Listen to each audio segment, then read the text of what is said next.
Okay. All right. Are we all set and ready to go? I am Mm-hmm. steady to. Good. I just tried a sentence and it didn't work. I'll try that again. I am set and ready to go. Not I nearly said I'm ret and steady to go. Why do I put Papa picture? Put Papa picture in either the photo booth or the petting zoo. One of the two. Petting zoo's better. Words, Pixie words. I'm bad at words. This entire stream is dedicated to words, and I'm bad at them. All right, I'm going to shut up now. Okay.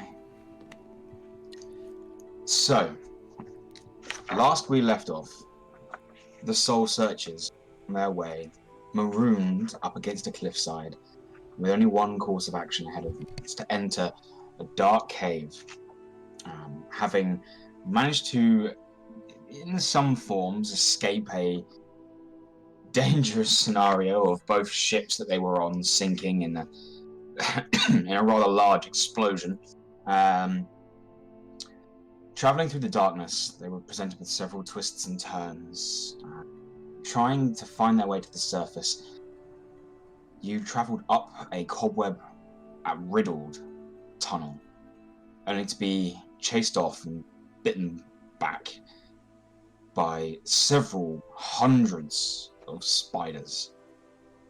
As you retreated back to the original tunnel, you did see several large, man-sized insects waiting, and chose not to continue down that route.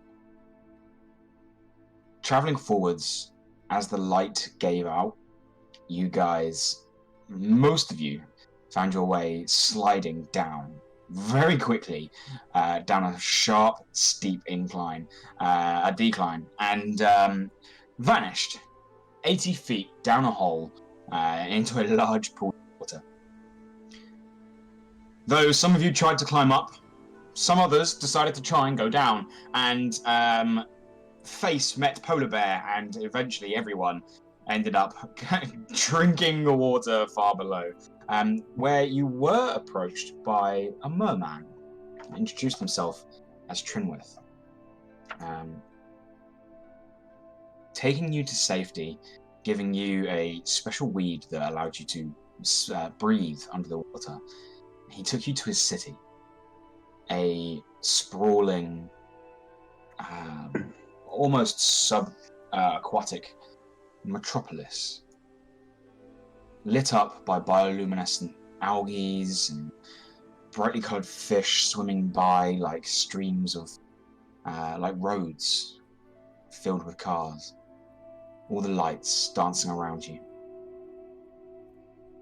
You took a moment, found somewhere to drink, or rather to chew, as in Feng's case, as he chomped his way through several fire sticks. And gradually, several of you decided to go for a wander. As I believe Mamba and Feng continue enjoying a tray of these different delicacies, Marle bought a room, found that they could change every door, every room, as they sat down and did their best to commune With something. with something. Galad, you wandered the city, swimming through the waterways, looking for a bookstore or a library. Go ahead and make me an investigation check. Saz, for the convenience of time, if you'd like to make one now as well. Yep. Though you did leave afterwards. 22. Investigation. 22. Let's test out these new dice. Do that. 8. 8. Okay. Galad, you do come across a small, well, I say small. It's a rather large shell, a doorway cut and carved into the front, though it's a doorway of beads, more like a curtain, as you swim through. And in here, this is the size of a very small shed. You see rows and rows of these strange bookcases, though there are no books here. Simply rows upon rows of scrolls that all seem to be kept inside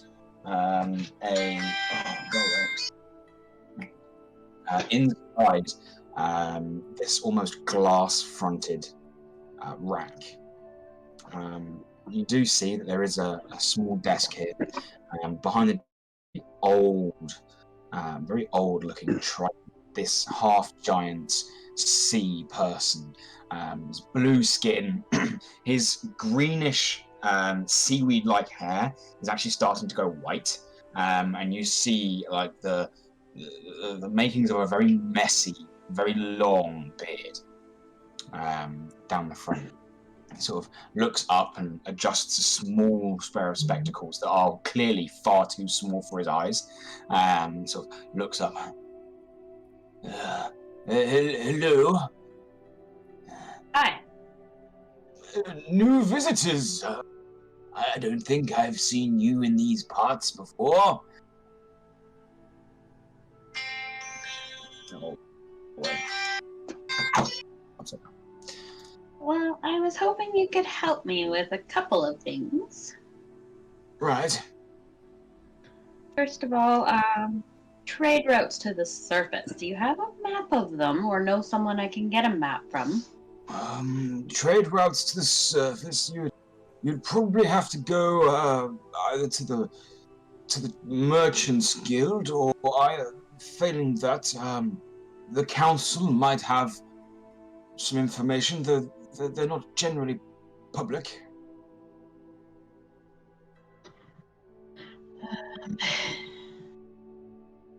Okay. Do you have any books on the Ancient Ones? Preferably ones on Nygoth, but others will do as well. Let me have a look here. He goes over to his cabinets and he starts like shifting the glass across. And he pulls out one of these scroll casings and unrolls it. And you see it's not made of paper. It's made of like woven seaweed, almost in like a large tapestry, covered in some form of paint that is not reacting to the water. Here, this one should do it. He hands you over one of these scrolls. You do read Elvish. You can read it. Here, where these aren't books, they're quite short depictions and very small snippets of information. As you open it up, it goes on. It does mention that Nygoth is one of 3 great old ones that are in legend depicted as the destroyers of the world. As you go through, it mentions that there is one Nygoth that will destroy the sea, and thus all life will end that depends on it. And there are 2 others that haven't been named here. One that will devour the air and one that will devour the land. A very Avatar of you. Mm-hmm.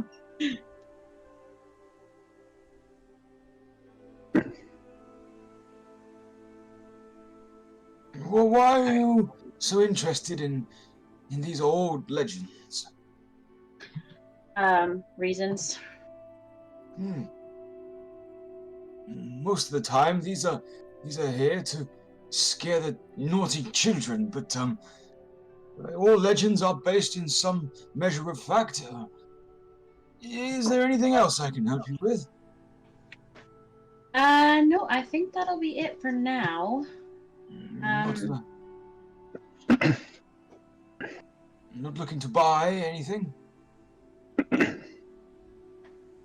How much is it for the scrolls on the monsters, just in case there's something useful in it later? Oh, it shouldn't be that much. You get they come in a bundled set. about 2 gold pieces for the 5. They'll slowly but surely help you learn all there is to know about Neogoth and the legends. Okay, I will take them then, please. Okay. He does take out 5 of these scrolls, very neatly put next to each other. He does hand them over to you as you make the transaction. Spend 2 gold pieces. I can't help but see that you wield a staff there. Are you a student of the arcane, perchance? I believe so. Well, perhaps you would like to peruse my magical selection? Sure. There might be something there I don't know. Well, it's quite small, but I've got 2 here. Let me have a look here. He goes through his shelves and that's it. He takes off these 2 almost brass coated scroll cases. Sort of holds them out before you. This one here is a scroll of mirror image. It allows you to create duplicates of yourself to distract and confuse your enemy. And this one, he pulls out the second, is a scroll of identification. Allows you to work out what things are, including any magical properties that they might have. Sorry, what was the second one? It's a scroll of identification. And how much for them? There are 40 gold pieces each. Can I make a deal with you to lower them to 35 each? And what would I get out of this deal? I can fix a couple things in your shop that are broken, but it'll have to wait till tomorrow. I can do it. I think you quite misunderstand who you're making a deal with here. As he points across to his desk, snaps his fingers, and several of the objects just start to levitate. Magic is not. Magic is not unique to individuals. We all have a little bit of skill. So that's why you recognize me for a wizard then, because I've never been recognized as one before. Okay, I'm gonna think on it. Very well. Is there anything else I can do for you? No, I think that's it for now. If I think of something else, I'll come back. Well, I'll look forward to seeing you then. I bid you good currents. Thank you. You have a good day too. As you exit the shop, you take a moment and you start looking around for what is next. You do spot, swimming down, quite far away at this point, Saz, swimming roughly in your direction, but looking quite lost.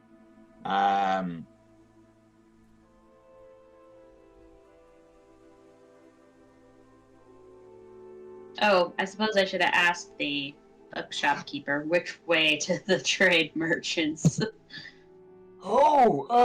You'd have to swim across the first gap, into the heart of the second dome, and you'll find it roughly in the middle. In the council? You'd have to go across the second gap to the third dome. You'll be looking for the let's have a look here. You'll be looking for the Coral Palace. Okay, thank you. You would need an invitation or an appointment for that one, though. All right, good to know. Okay, take care. As you turn back around and get ready to go, Saz, getting closer, you do spot Galad exiting a shop. Or rather, exiting a large shell with a painting of a book on the front.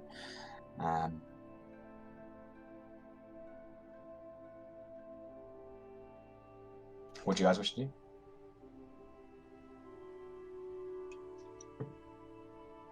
I just ignore him and swim towards the trade merchant guild. Okay.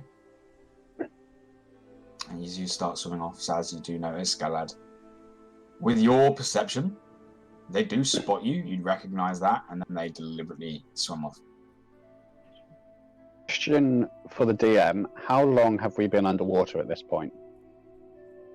Not too long. Probably about half an hour since you last had weed. Okay, so gonna need another half hour to get that weed. Okay, I just blank Galad and head straight towards the library. Okay, are you looking for a library or... Because at this point you are swimming past a bookshop. Past a Bookshop.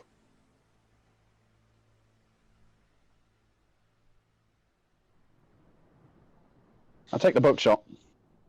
You go in, you see this exact same figure, this very old Triton, sort of turns his head as you swim through the door, sort of float and looking around. Oh, full of strange visitors today. Hello. Please tell me you're not as chatty as the last guy. I do beg your pardon. No, Which last guy are you referring to? just thinking out loud. Here for Oh. information. I see. What kind of information would you like? Tell me of the Cult of the Deep. I'm afraid that's quite a new one to me. I did just have a customer buy a series of scrolls on the old ones. I do believe the cult is referenced in there. You just missed them, Yeah. actually. Yes, that's the one. Yep, okay, so her information is next to be useless then. Crap. Tell me of the black market you've got here. Well, there's not much of a black market down here. Quite a good peoples. Crime tends to be rooted out fairly quickly, you see. It's also very hard to steal things underwater. There's sort of scents and traces, and you don't want the pack to be put on you. That's quite dangerous. No, that's fair.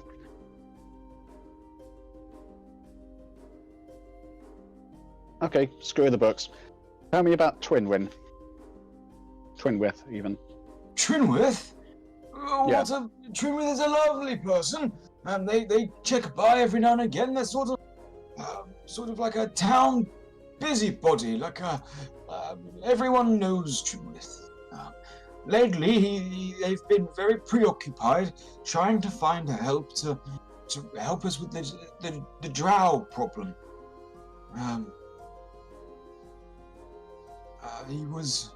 What was he mentioning?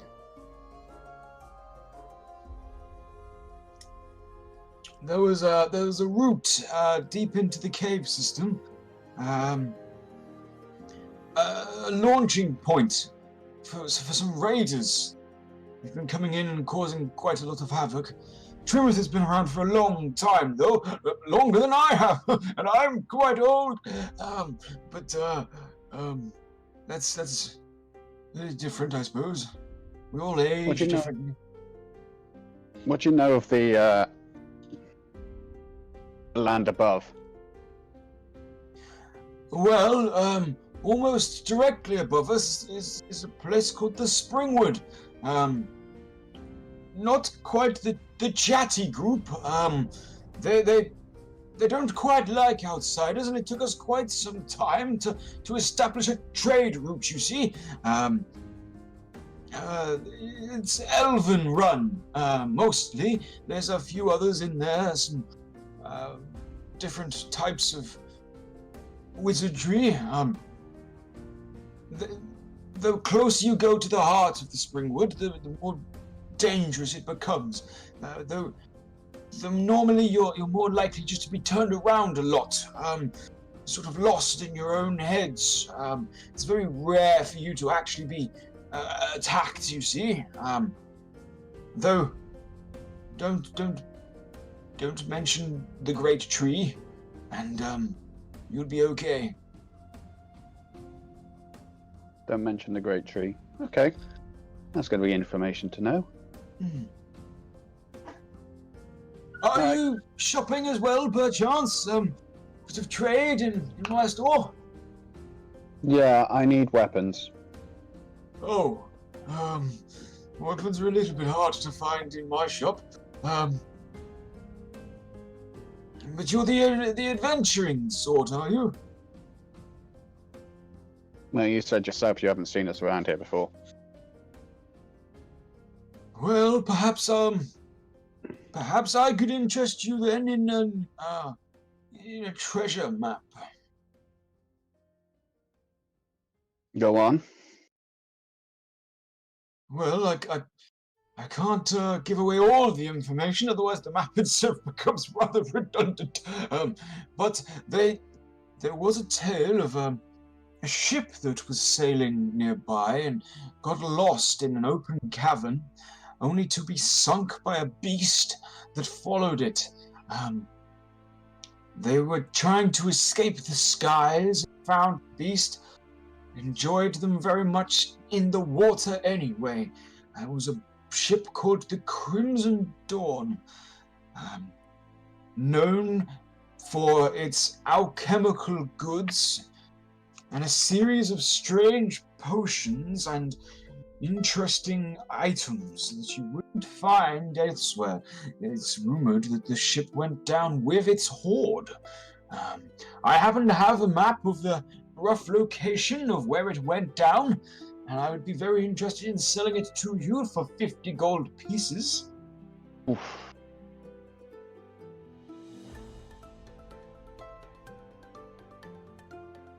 They do say, should anyone be able to find this wreckage and untangle it from its beast, a great hoard lays within. 30. I couldn't do that, I'm afraid. At most I could haggle down to 47. 45. 46. 45. You haven't changed your order. This is not how haggling...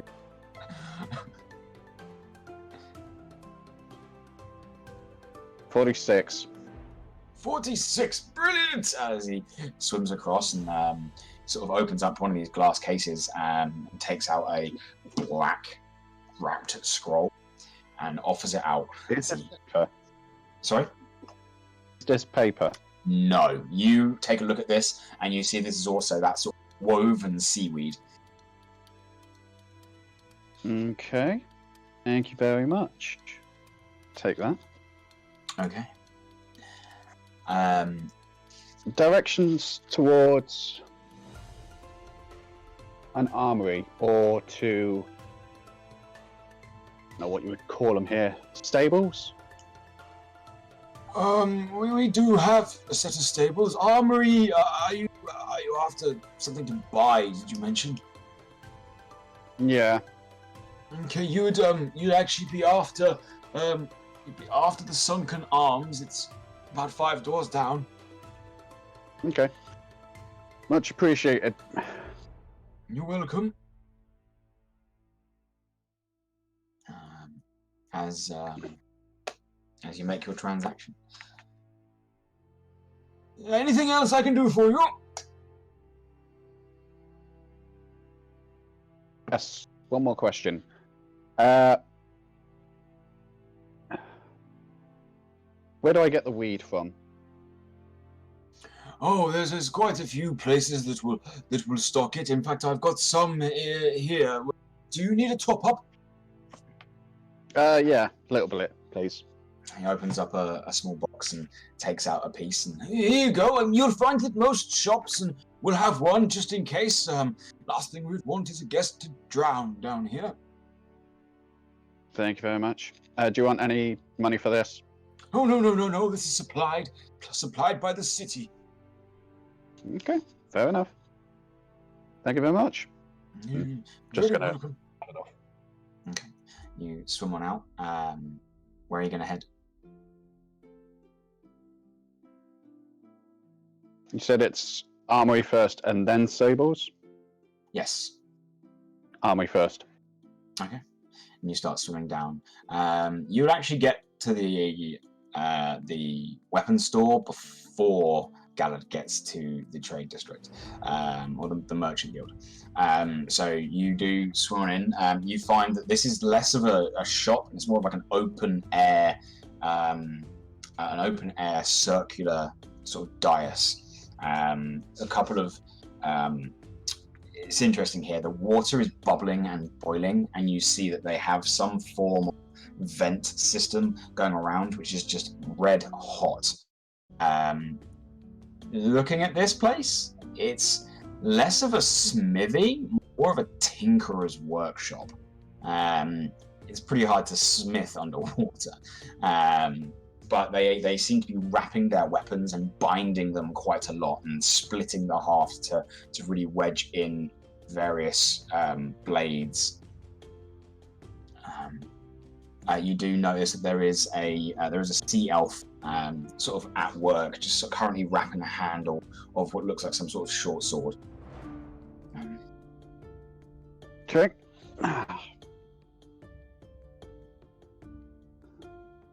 I'm here to trade. What are you here to trade? You got? What kind of weapon do you use? I've got short swords, daggers, swords. I can do those. Something particular that you're after? I doubt you'll have any razor coral nearby, would you? Razor coral weaponry? Got quite a bit. Mm-hmm. It cost you a pretty penny. Depends what you got. Got a razor coral short sword. Razor coral How trident. much? The short sword. 1,500 gold pieces. Okay, trident. Let's have a look here. 1,800 gold pieces.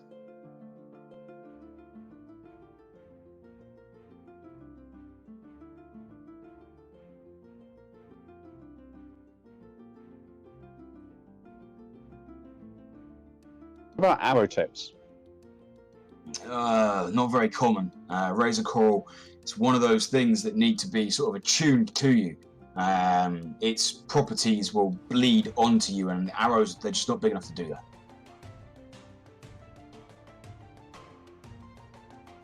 Tell me about razor coral. Where'd you find it? You tend to find it in some of the ancient cities. Grows around the old depths. Let me just quickly dig up. The closest ancient city is, I'd say about a 2-month swim. Unless you've got yourself some form of transport where it cut it down to about 2 weeks. You've got to be careful. Those places are quite dangerous. They grow around the old ruins. The old cities, the ancient cities. The closest one is. You're making me dig all the way through my notes again.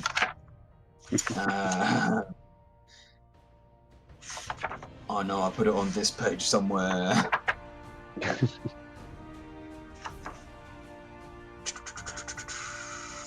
But not that page or that page. Damn it, I need to be more organised with my notes. Akavon.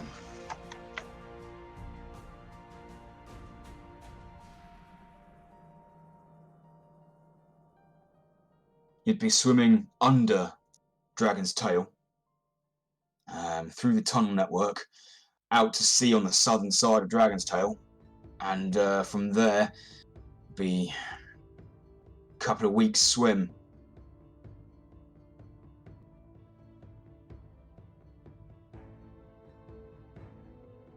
You'd be pretty careful about it though. Harvesting razor coral is dangerous. Tends to attract the larger monsters' depths.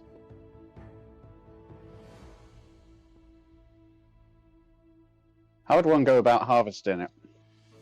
Carefully. If not harvested correctly, you'll shatter the coral, and it'll be useless. What you really need to do is cut it out of the sea floor, whatever it's growing on. Normally means you've got to take a chunk of that with you, which can be quite heavy if it's growing off of the old rubble itself. What kind of tools would I need? Chisel and hammer. Depending on how wedged in it is, something to break rock. Once you get it free, you can, but pickaxes are pretty hard to swing underwater. You need something with quite a flat head, something you can put some serious effort into.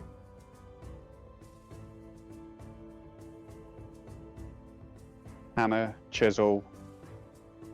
More like a pick, like a war pick. Hammer on one side, spike on the other, wedge that right in and just bash the flat end until it comes loose. After that, you need to take it to someone that knows how to work razor coral and get them to start carving it up. Okay, how much for a hammer and chisel? Hammer and chisel, 5 silver pieces for the pair. Chisel and war pick. That's a bit more because you can swing a war pick. It's quite heavy stuff. We'll be looking at 2 silver for the chisel and 15 gold pieces for the war.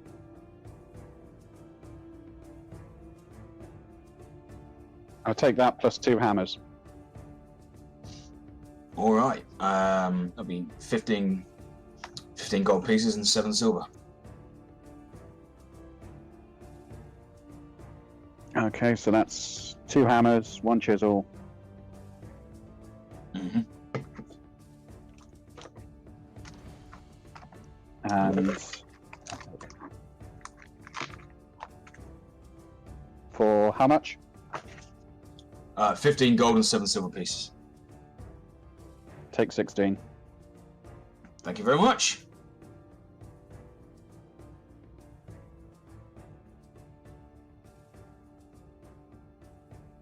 Anything else I can do? Sorry, I'm running a bit low on seaweed. Have you got any spare?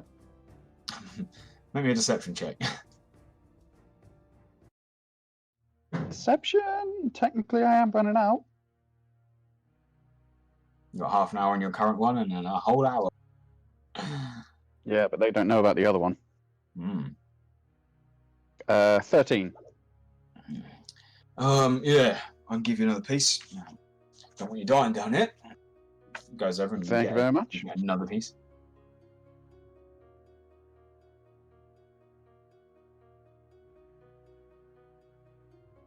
Okay, yeah, I'm all good.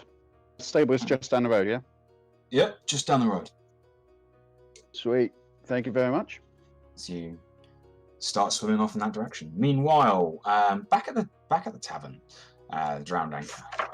No, not the drowned anchor. That was Driftwood. You guys While do you're doing that, catch the name. we'll do. Feng, Mamba, and Marle. What are you guys doing?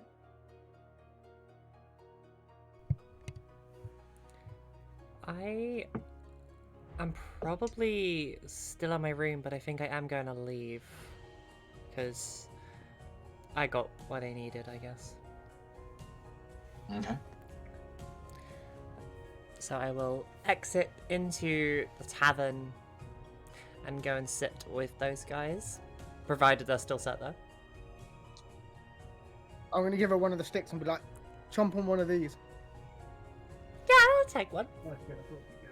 Did you just give them a random one? Yeah, absolute random one. I don't know what they are. Okay. A chompy chompy. You get given You have this. to bite into it.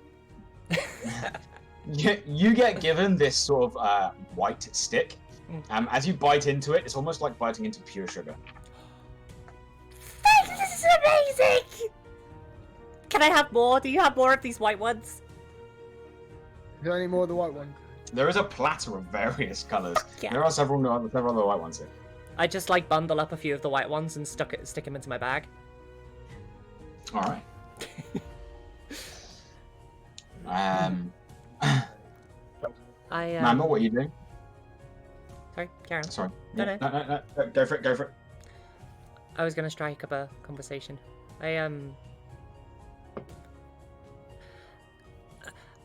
So, I mean, two things happened. Well, but I'll start with the most exciting thing. I rented us a room, and it looks like we could do whatever we want with the room because I was thinking things, and then they were there. So, I've made us a nice couple of rooms that I think we would be really, really comfortable in. But I think if you just think really hard, you might be able to change it. So, if you don't like the room or the bed or something, then you can think it up. And yeah, so that's a thing. Also, I think I have a god now. Like, I think there's an actual god that is my god, and it's a whole thing. What god? They didn't say. They were very deceptive. Maybe deceptive's the wrong word and gives them the wrong impression, because they were quite nice. They never said anything awful. Aside from the obvious, if I don't complete my task, then I have to go because I'm dead. Yeah, so What? What was that last bit?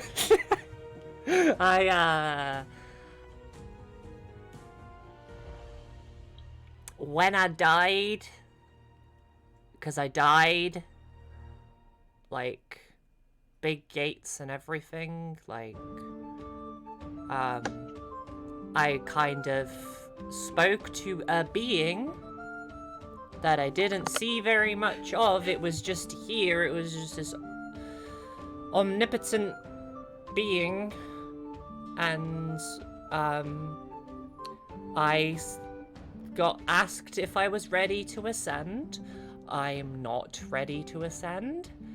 And then I mentioned that I had to do a bunch of things, and she said, well, what things do you need to do? And I said, well, I need to kill my dad, and if I don't kill him, or if I avoid killing him, then it seems like I am not gonna have a good time. And when I do, I have to go. And now I'm really anxious and I'm shaking because this is quite frightening to think about. Have to kill your father? Yes. Why? He is a prick. He did stuff that it was so fun at the end of the day, but I don't want it to live. Yeah, I mean, by all accounts, he deserves death, but, when I said it, I was in winter, and when I'm in winter, I'm such a pissy bitch, and I very much regret my choice of words. I could have said anything. I could have said, I have to go and buy a unicorn, and then that would have been my terms of living or something, and I could have received a unicorn at some point and then died. But yeah,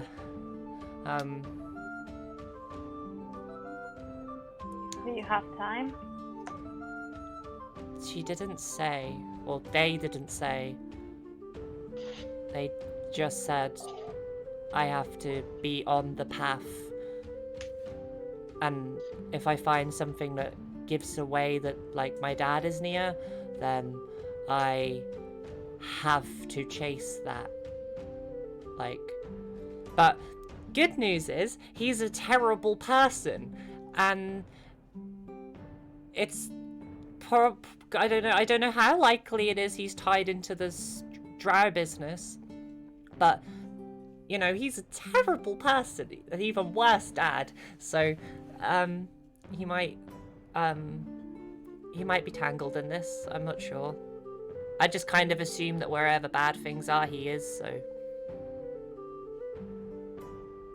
And now I'm, Well, yeah. I will be there to help you. That means a lot. 'Cause- You know me too. Well, I knew you would be with me, Mamba. Feng is a new Okay. Feng is a new friend. I need to breathe. Here, try this one. I pass her another one. What one tasted like vodka? I think it was the blue one. Okay, blue I one. picked up a random one. I didn't remember. Random You one. pick up a random one. You get given a red stick, Okay. I Uh-oh. chomp away at the red stick. and it burns. It's Yeah. like eating those chilies. Like it's How are we surrounded by water and this is not helping?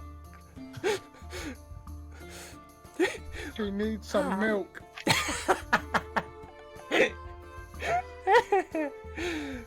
Do they have milk? Can you milk seahorses? This isn't a question I want an answer to. Oi, Google then. Especially They after do last not night. have milk. Nice. In fact, it seems they don't really sell liquids down here at all. So this hotel room, you Yeah. said we can make it look like home? I think so. From what I can tell, I've made like a woodland area and a really fancy looking room as well. I don't know whether it's tied into my head though, because I'm the one that rented the room. So if I go in, you just have to describe what your home looks like and I can make it. Probably. That I don't would be really know. amazing. It's really cool. Definitely made the news from the strange being a lot easier to take, because I was very comfy. Well, when the others are back, I'm sure we can go and check this out. Yeah. Definitely. But in the meantime, I'm just gonna pass another one, completely other random one. Yes! Let's have a look here. Okay, you get given a green one. Ooh. You bite into this, and it tastes like some form of vegetable. It's like some sort of vegetable smoothie. You can sort of really feel that earthy taste to it. Tastes like my grandmother's stew. In a good way. Her stew was very hit and miss. It was either really good or really bad. Sometimes it would taste like the ground, and sometimes it would taste like spinach. So, Although, as you have not been told to suck on these, you instead have bitten into it, and it's like that flavor is super powerful. Yeah, it's a very strong flavor. I feel like there must be a better way to eat these, but I'm just gonna keep chomping them.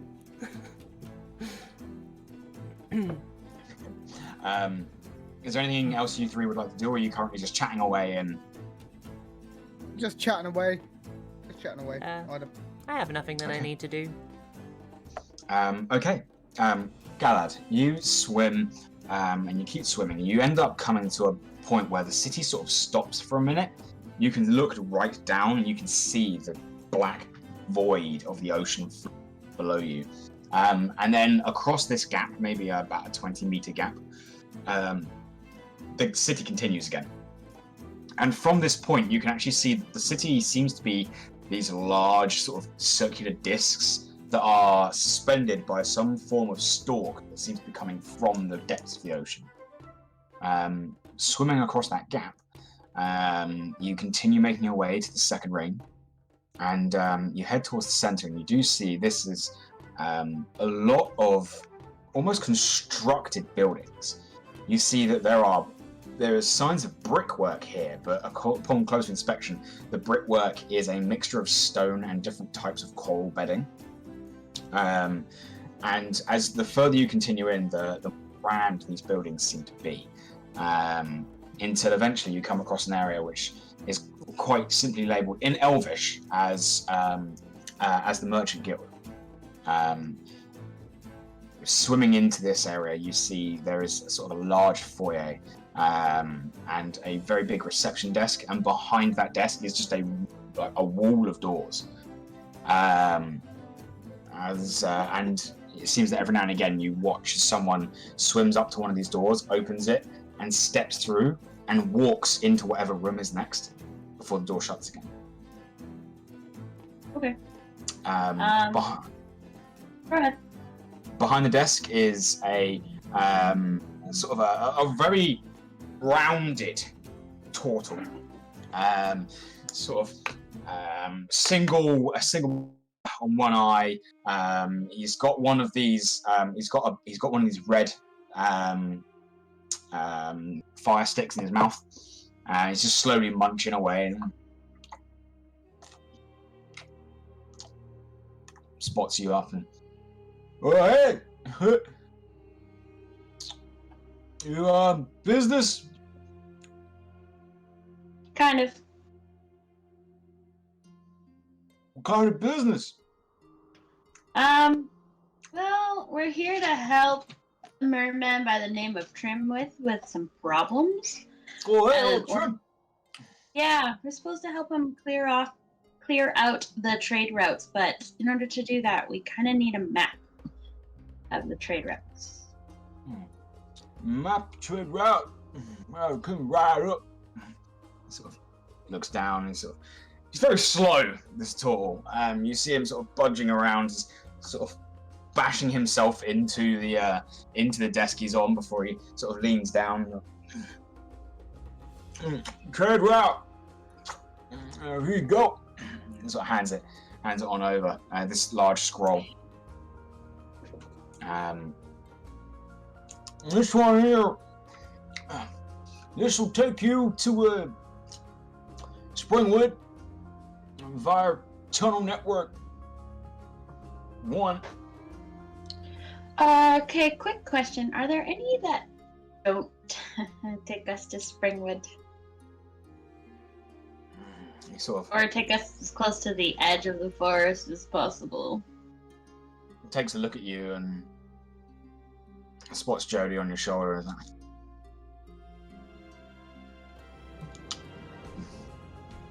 why wouldn't you want to go home? I'm panicking like real hard right now. I don't want to. I'm on a mission for the leader of the clan, and I'm not supposed to go back until it's completed completely.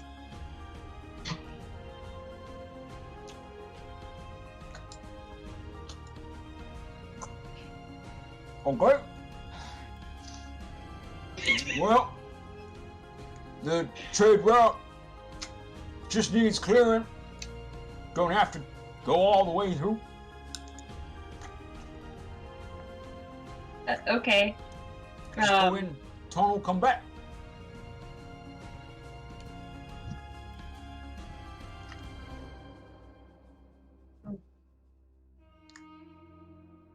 So, any of these lead to outside Springwood? You could try going through the old tunnel. Old tunnel, quite dangerous though. What's in the old tunnel? It's where the Draugh first made camp. We abandoned it.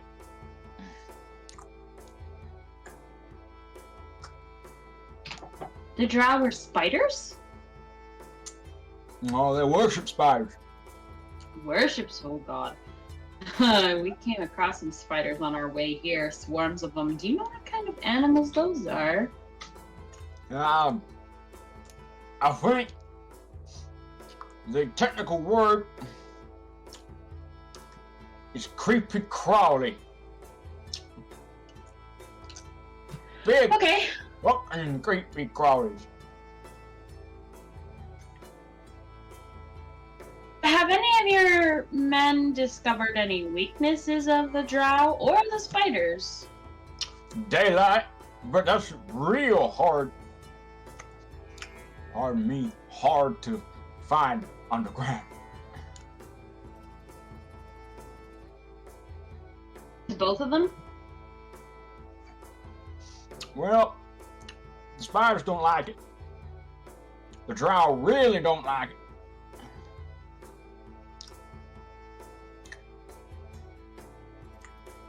We've lost him.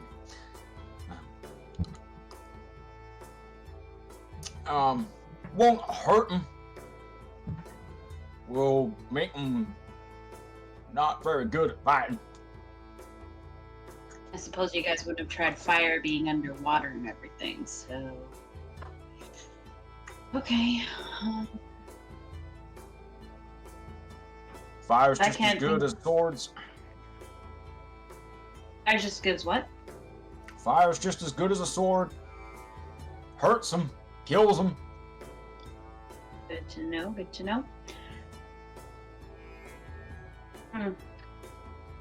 How about a way to get rid of the webs? Because we already tried fire and it'll burn up what's there, but it won't like disperse it all.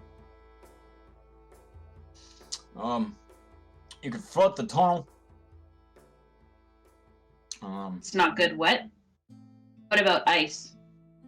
Well, it's more if you flood the tunnel, it don't go. It just don't work.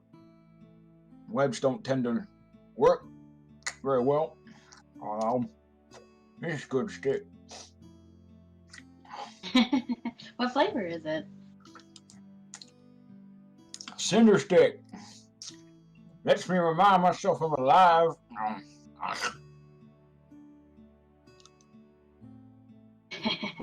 I take it it's spicy. Mm-hmm.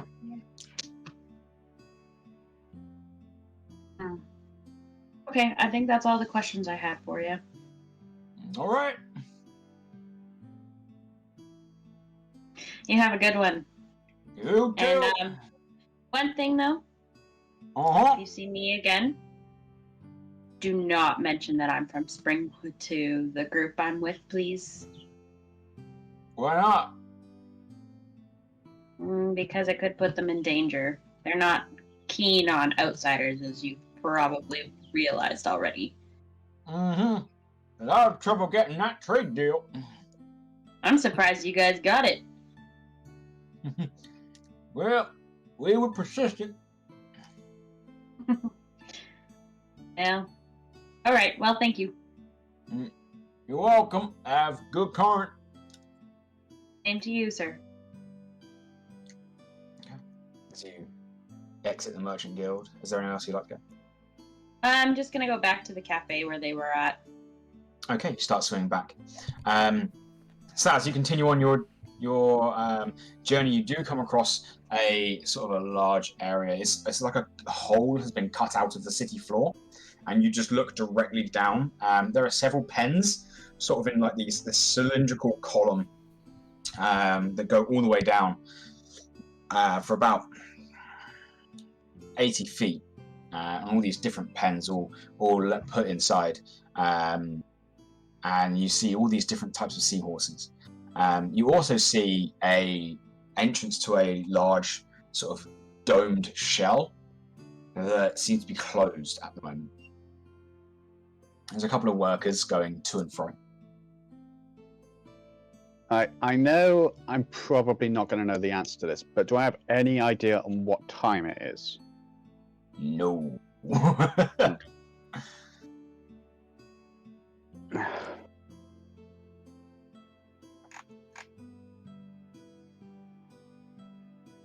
Can I make a history check? What are you trying to discern? From when we were out of the cave, how light it was then compared to now. Roll me a d20 and just add your intelligence. Okay. Intelligence modifier. So. Intelligence. D20. Saz is not that smart. 9. 9. You remember that when you went into the fight, it was dark. It had maybe just gone past midnight. But you're not quite sure how long you've been in those tunnels, and how long the events so far have taken you to get to this point. You know that you're about halfway. You're about half an hour into using your first bit of gillweed, though.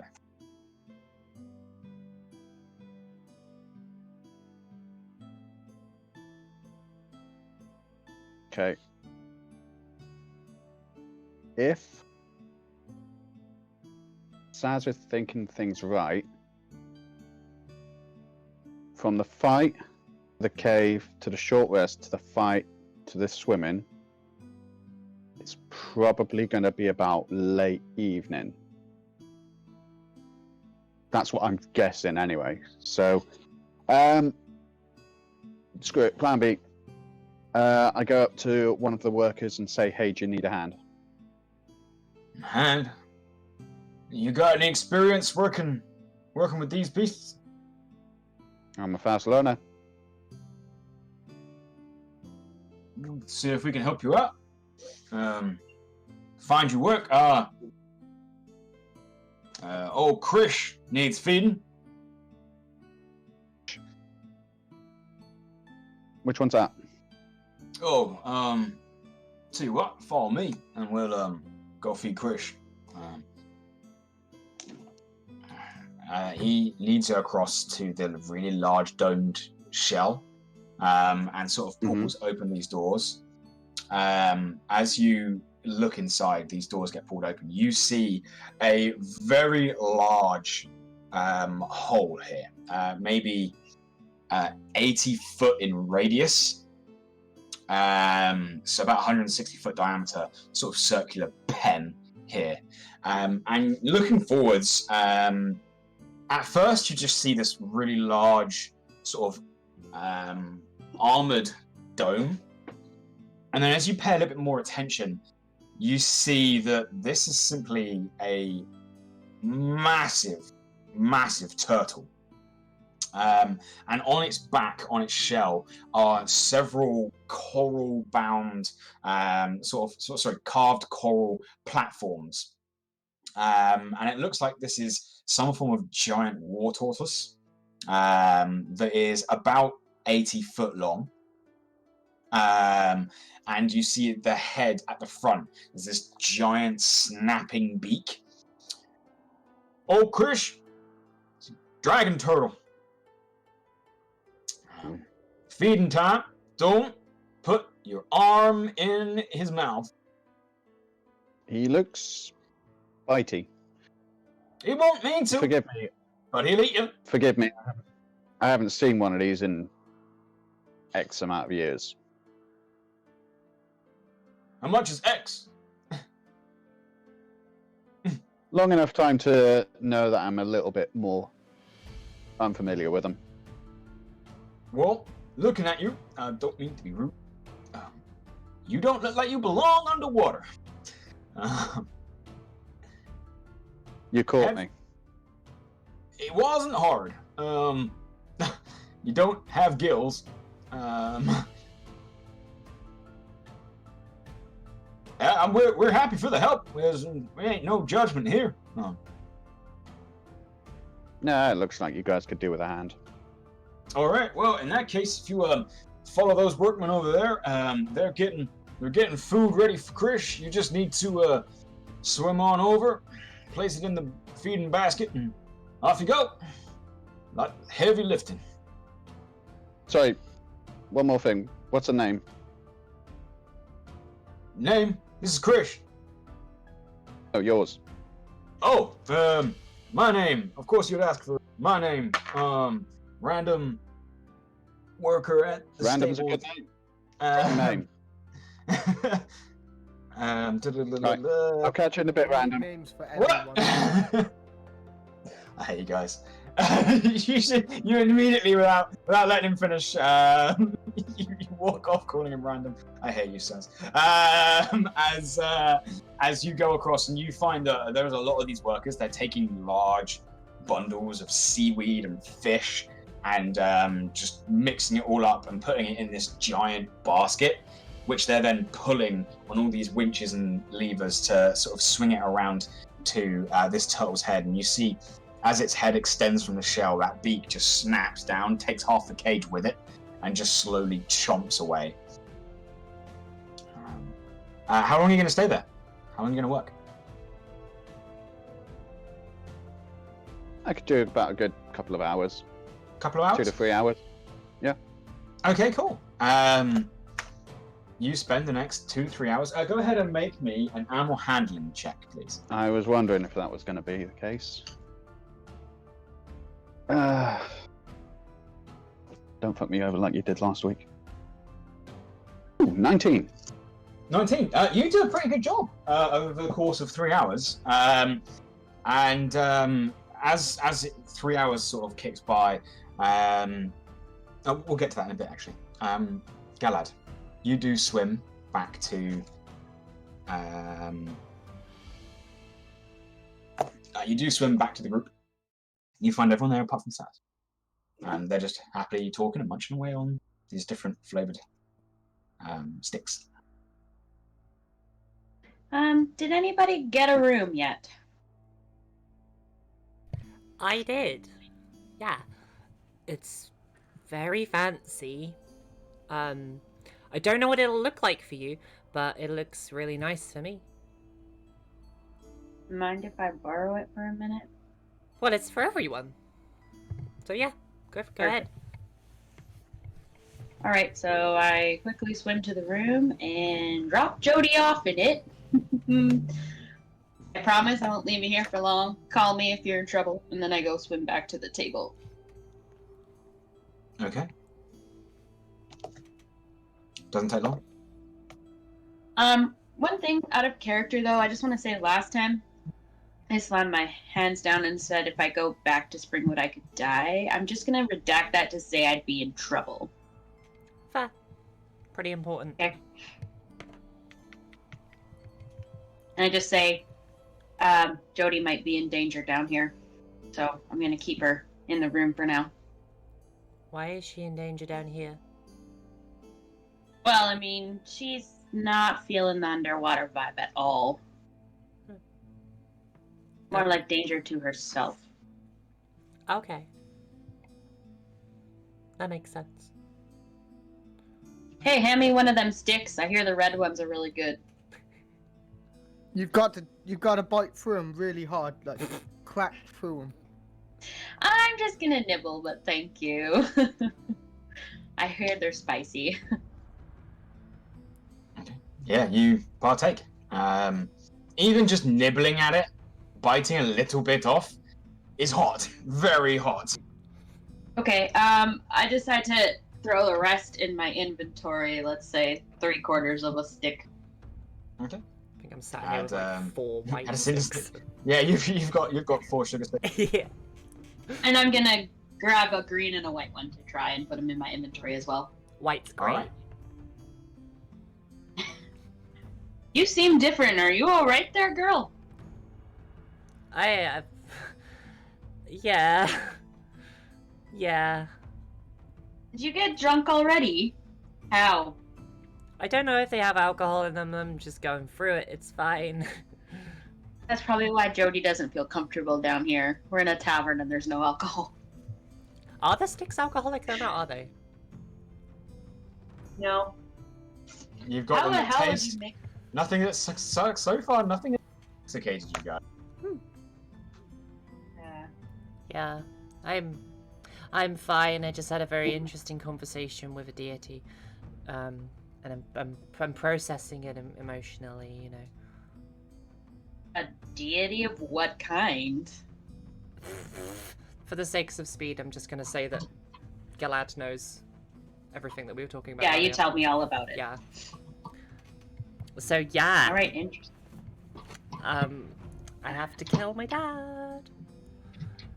And that's really scary, and I don't know how to process it, and there's no alcohol around here for me to process it, so I just have to sit here and suck on these fucking sugar sticks, and I like sugar. Sugar's fantastic. But girl needs a drink. Yeah, I feel that. I'm gonna go pat you on the head and say, don't worry, girl, we got this together. Yeah. I'm just gonna clam up. There's no point in worrying about it, because that means you suffer twice. True. He's many things. And I feel that. yeah. Don't know how I feel about it. He deserves it, but as soon as he's gone, I have to go, and then that's... Yeah, I'm fine. I just need a drink really badly. And some stew. And then I relay the information I found out about our enemies and the trade route to these two, as well as the scrolls. I take them out and show them to them real quick. Oh. Feng, don't destroy them. I will kill you. Poor Feng. Oh. Well, that's it's kind of interesting. I'm glad we know that now. I think we need to talk to this guy, our good friend, again, get some information on what he wants us to do. Are you talking about Timwith? That's his name. Sorry, my head's all over the place right now. I can't remember names. Don't blame me. Yeah, speak to him or something. I think we need to make sure Saz is okay, because they really don't seem very comfortable down here. I mean... I saw him going towards the bookstore.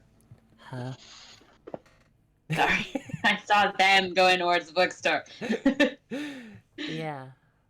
I mean, that's very on brand for Saz, really. But yeah, she doesn't seem to like it down here very much at all. And Well, we have our exits figured out. We know what we need to do to help them out and get out of here, so we should really get on that then. yeah. How long do you want to stay?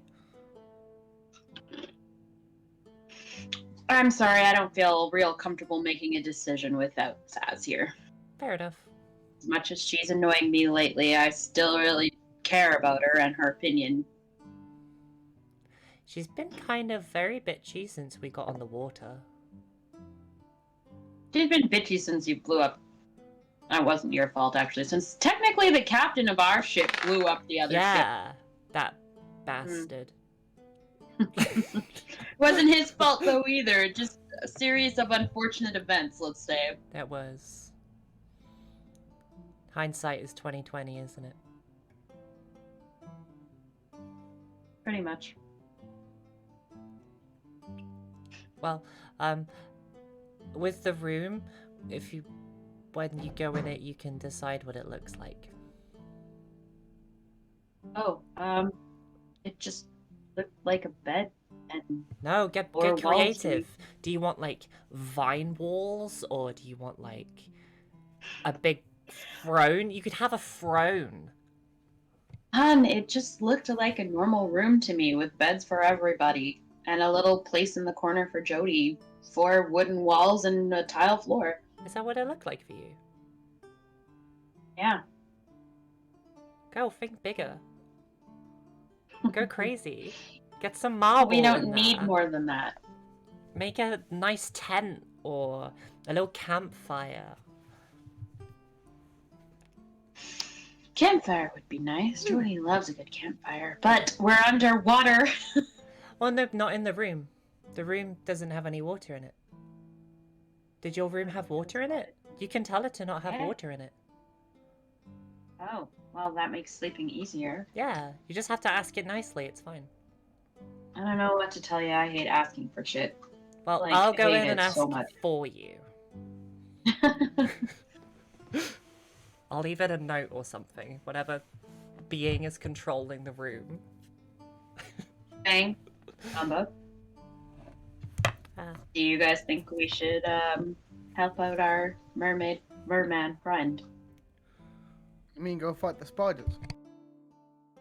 It's not just spiders. Apparently, spiders are the worshippers of the Drow. We have no idea what the Drow are like. It At least I didn't. it makes me kind of laugh because of the my costume that I put on when we were trying to get out of the town, and I dressed up like a drow, and now we're finding out all these people are worshipping them because they're evil. Christ, I know nothing about drow, do I?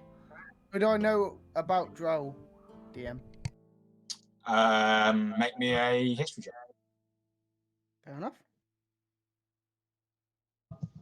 That's right. I forgot you did that. -5. Nah, 5. Yeah, you know they're a type of elf. Cool. You've seen them in your travels. It's quite rare to find a drow on the surface. But some of the ones you've seen haven't been outwardly evil. Okay. Cool. Okay. The guy did say that they don't like daylight, and of course they haven't tried fire because they swim through the tunnels. But we know that the spiders don't like fire, and I'm sorry about that. You tried. It was kind of a scary situation. It's fine. It was a success, but it's still, I don't like hurting you guys if I can avoid it. Well, it kind of looks like I can do a little bit more than I could do before. So, we might be okay? I'm not sure. I know Mom, I've healed myself. Like, a bunch of times. there we go. I think Pancake Mamba, what do should- you think? Mamba.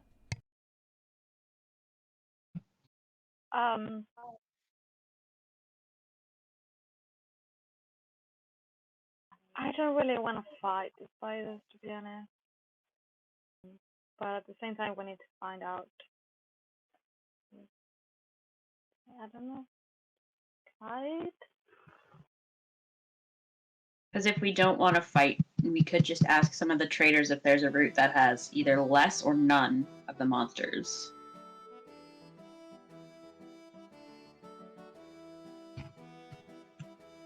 Anyways, let's wait for Saz to get back before we decide anything. Yeah. Hand me another stick! I'm gonna try the weight one this time.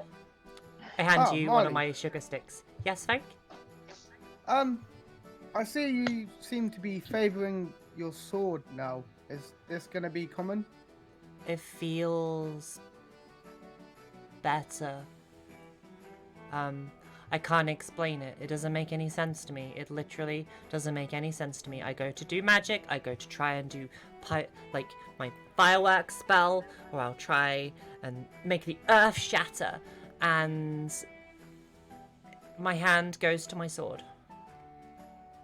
And I can make shields now. It's really confusing and I don't understand it, but everything feels really easy. Like, it's like I've been training for a whole, 2 years or something, but it happened like that. Easy, huh? Yeah. Let's see what you got. Let's have a spar. Okay. Okay. Alright, let's have a spa. Should we go into the room? I can turn it into a fighting dojo. Even better. Cool. Okay, we go into my room, and I create this, as long as I can. Can I still do this? Okay, you walk into it, and you see what Galad last pictured. There Okay. are no longer any doors. It is a simple room with wooden walls. It's still full of water, and there's a couple of beds, and you do see Jodie just floating about there. Just struggling to swim. As you picture in your head, I will remind you, I don't think you've had a long rest yet. No, I haven't. So you're still on 18 hit No. points. Yeah. So you take a moment, and you guys all watch as Marley enters this room and begins picturing it. The water just evaporates. Jodie is sort of floating around aimlessly, and all of a sudden it's like a cartoon where the water just vanishes, and then Jodie's like, and just falls to the floor. The wooden walls, the square, small room expands into this large circular area, and in the center there's a dip and a sand pit. This large fighting arena. This is fantastic. Okay, I take it. I am going to do a couple things before we start, if that's okay. Can I channel my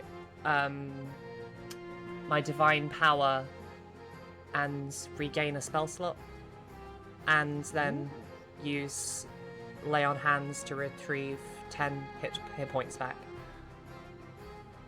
Let me just double check. Cool. Why don't you just let me heal you? You can get your hit points back. Yep. Sweet.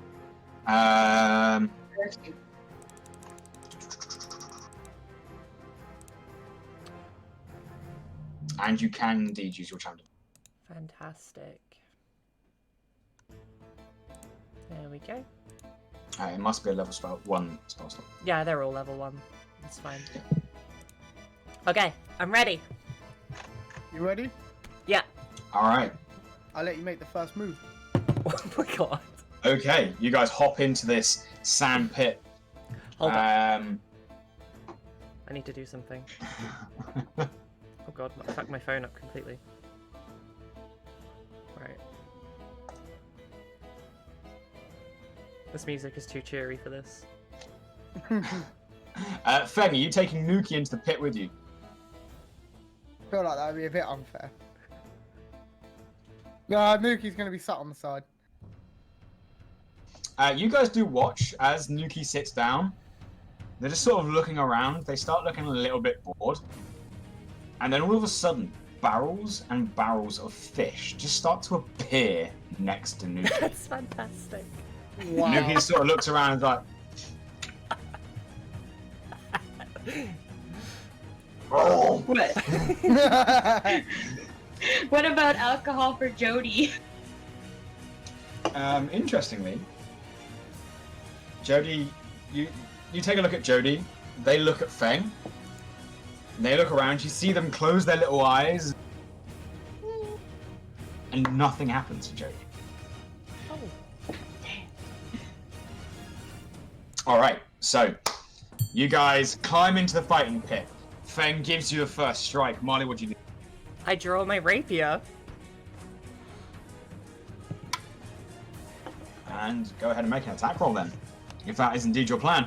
Where are we at?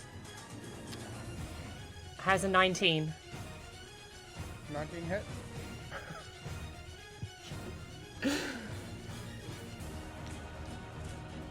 Okay. Okay, that's fair. 6 damage. 6 damage. Cool. You dart in with your rapier, sort of drive it forwards. You just catch Feng as he sort of manages to deflect most of the blow, but there's still quite a nasty cut there. Anything else? I forget about the other things that I can do. Shit. You got a bonus action. I do.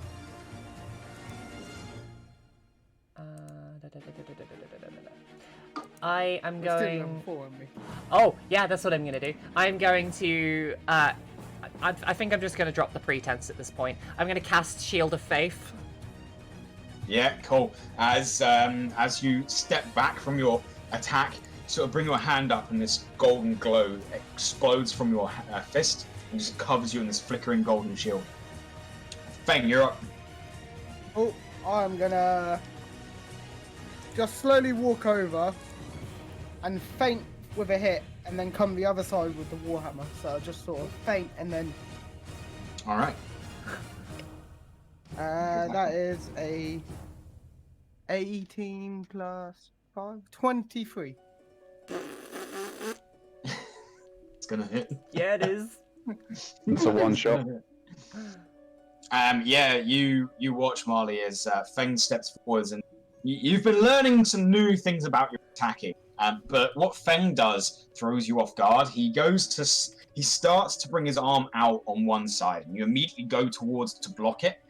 As you, at the last second, realize that it's a fake move, and Feng just spins a 180 on his heels and slices in from the other side of you.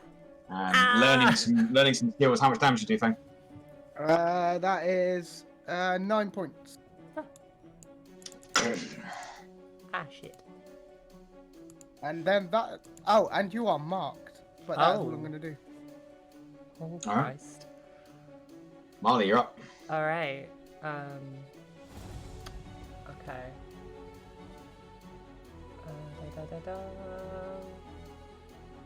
I'm just reading something. Wait.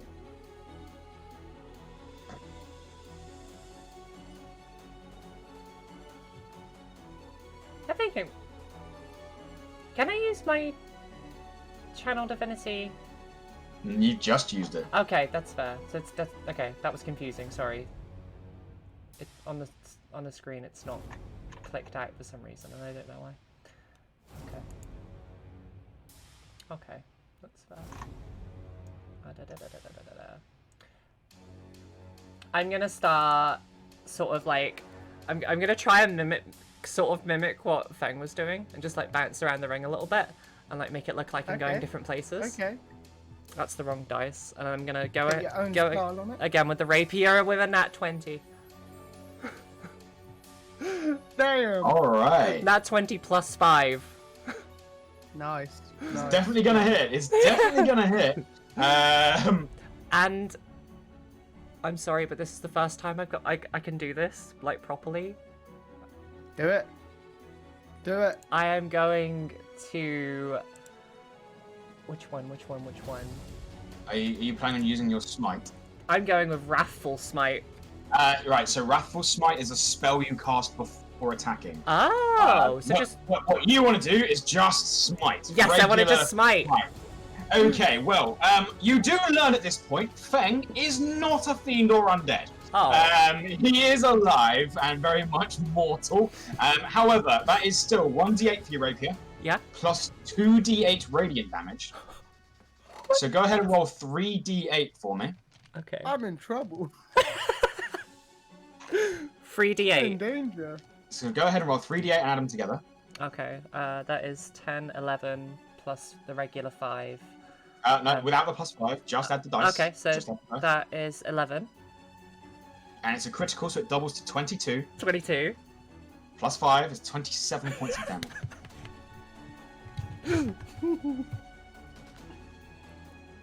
25. 27. 27. Okay.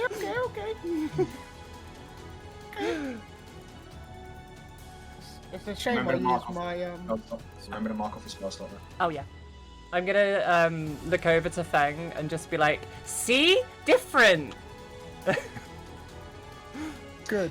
Very Yeah, good. you do feel the blade stab into you, and then there's this brief pause before there's an explosion of radiant energy that just throws you backwards off the blade. You're still on your feet, but it fucking hurt. Okay. My turn. And I'm gonna hit with the hammer again. Actually, nah, that's fine. I'll just hit with the hammer. It's fine. Okay. That is a 19. Yeah, that hits. Okay. Cool. That's 1d8. That's 10 points of damage. Okay. I'm gonna action surge, Oh. so I'm gonna hit her again. Alright. That's a nat 20. I will tell you. I would like to say this is unlethal. Non-lethal. Good, because I'm about to go down. I was I'm assuming you guys were being non-lethal. Yeah, I What, wanted to clarify. I rolled a 6, so that's 12, so 6 plus 2, plus 3, I think. Yeah, 6 plus 3, so You double 15 the dice points. first. Double the dice yeah, first. 15 points, double 6. Yeah. 15. Yeah. Just take another 15 there, Marley. Sweet. I am knocked out. Feeling confident with this sudden burst. You see Feng turn around. Oh, my turn. As he lunges in, and this time you see him doing the same move that he was doing before, and you recognize it as a feint. So you deliberately go to block the other side, only to realize it wasn't a feint at all, and it just collides with your ribcage. The double bluff. Oof. And as you go to recover, he, in a single fluid motion, brings his other weapon around, just spins it around his hand, and just collides it with the side of your jaw. You, for a moment, just spin on the spot, dagger, before everything goes technicolored and then black, and then you fall face down into the dust. I would try and catch it as she fell. So, It's not hard. You drop your weaponry and just catch them. You do look down; they are unconscious, but they're alive. They're not bleeding out. just, I'm like, okay. tap on the, like, wake up, wake up.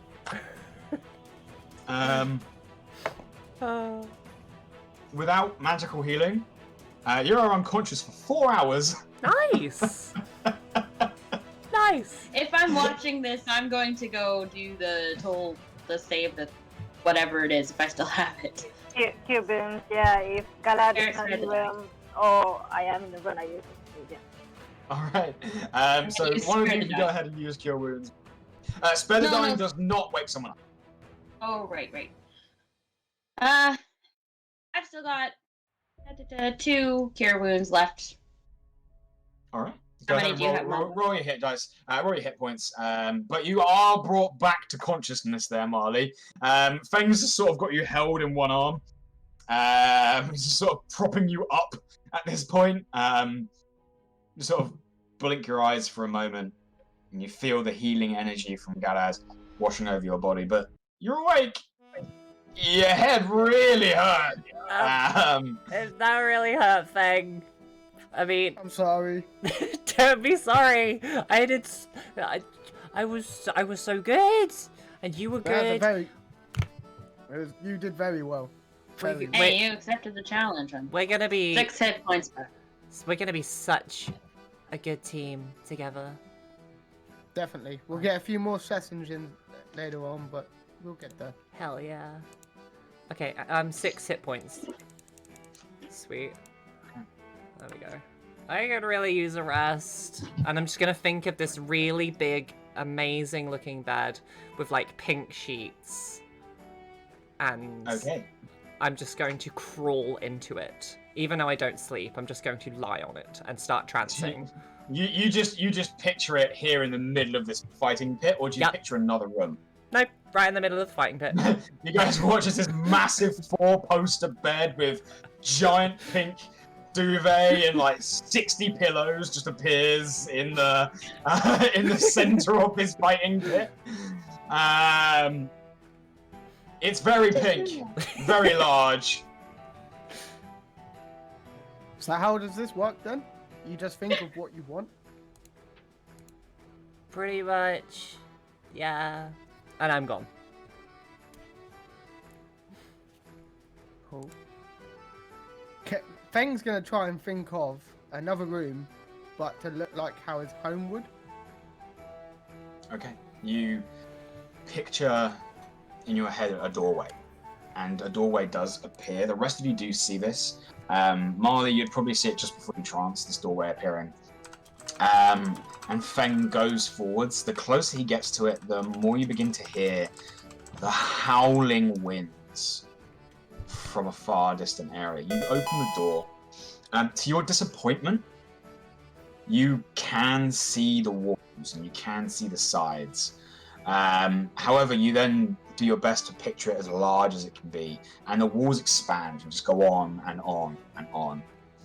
You look up and you do see a ceiling. You think and you push it as high as you can go, And then the room, this swirling, frozen, biting cold, comes howling through, in fact, blowing through the doorway and into the other room.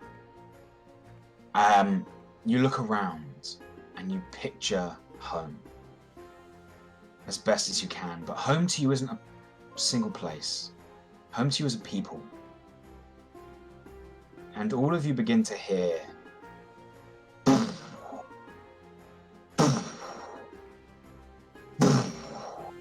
as the floor and walls rumble with heavy, heavy footsteps. Feng, you do watch as from one side of the wall, coming through the walls itself, spectral figures of the herd, as these giant mammoths come grazing through, each footfall like a rumble, an earthquake, shaking the foundations of this made-up bedroom. To your slight disappointment, everything you see doesn't share any similarities to people you know. There are blank figures, but figures all the same, and everything is spectral. There is no warmth to the creatures you touch, but the room itself is freezing cold, how you remember home being. I'll just whistle for Nuki to come join. Nuki finishes munching on a barrel of fish. They sort of pull their head back and they sort of exit the barrel they were sort of half pulled into. Looks up and just starts wandering across and sort of goes through and gets very excited for a moment and darts off to try and play with some of these bigger creatures, only to find the same slight disappointment before returning to you and sitting down and just watching. For the rest of you, through that doorway, you can see the same thing. Mammoths the size of houses. Hey, Feng, you Marching need a across the bonfire? plains. Pardon, what was that? You need a bonfire to keep warm, bud? No, I'm quite warm actually. I'm really sad I can't see this because I'm trancing. You can cancel your chance to see it. No, If it's you were okay. curious about what door he was making. I'm very curious, but I'm very tired too, so I'll be fine. Mamba can tell me when I wake up.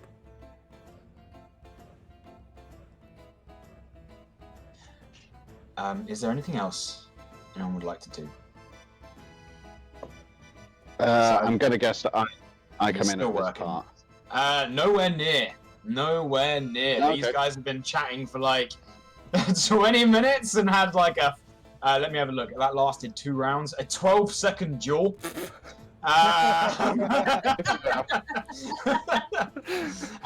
You're currently about half an hour into a 3-hour shift. Oh, marvellous. If there's nothing else. I'm gonna wait for Saz outside the room near the table, since I only need 4 hours of rest for a long rest. Yeah, Feng's just gonna stay in that room with Nuki and sort of just reminisce. You take comfort in the fact that this herd just continues to move. At one point, the howling winds die down. The frozen tundra that flooded this floor makes way for more dry rock with small patches of snow. Almost like one of those like Hollywood rolling sets. Yeah. As you just sit and watch. Marle, you begin your trance. Galad, you wait for Saz. Mamba, what are you doing? I just crawl to the closest bed and fall asleep. You picture a bed. Here. Eyes, perfect. Then, Galad, you wait about 2.5 hours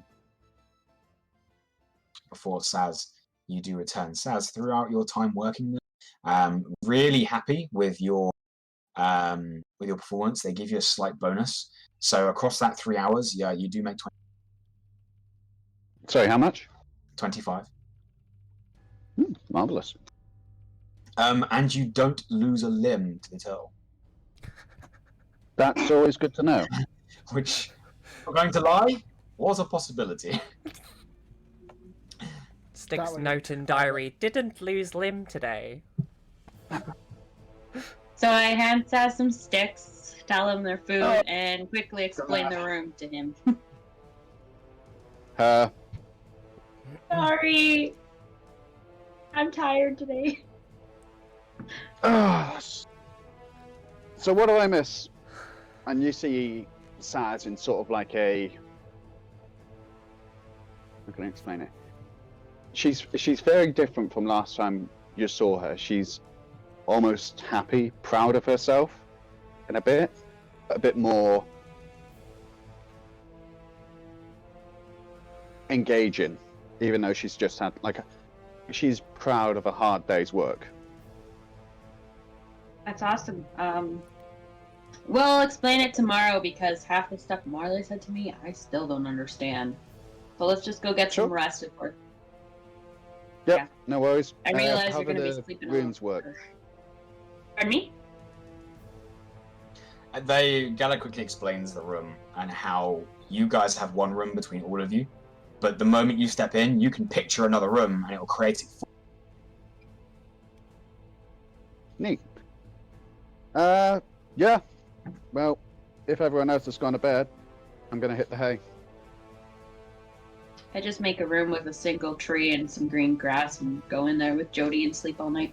Yeah, you fought bigger. A single tree. Yes. Just I the thought one bigger. tree. Yes. Saz's room, very generic. Think like a single bed hotel room. Yep. Yep. So just bed, chest with tables or whatever, or a small desk, and that's it. Probably a You Bible wonder- and a chest of drawers. An old mint. You do wander in, and you find something comfortable as you all settle down for some form of rest. You all have a long rest. In the morning, the first thing you notice, as you all sort of reconvene out of your rooms, is Nuki sits down. If a bear could grin, you see the biggest grin on Nuki's face as they sit there, nod their head a little bit, sniff with their nose, and another set of barrels full of fish appear next to them, and they just start munching. This is the happiest bear you've ever seen. So, Love it. quick question: when we imagine the room, like when we sleep, how does that affect us being underwater or The like room we're is, fine? the room is not in water. Okay, It's not, fair enough. Not counted underwater. I took care of the water for you. Yeah, Saying that, much Are you having obliged. a long rest? Yes. Oh, Marle, You will wanna get a long rest. explain? Sorry, Galad? You want to explain? You want to explain to Saz what happened to you, and then I'll explain what happened. At this particular I point in left time, am I still tranced or am I awake now? You can be awake. This is about 8 hours later. Sweet. Do I want to explain...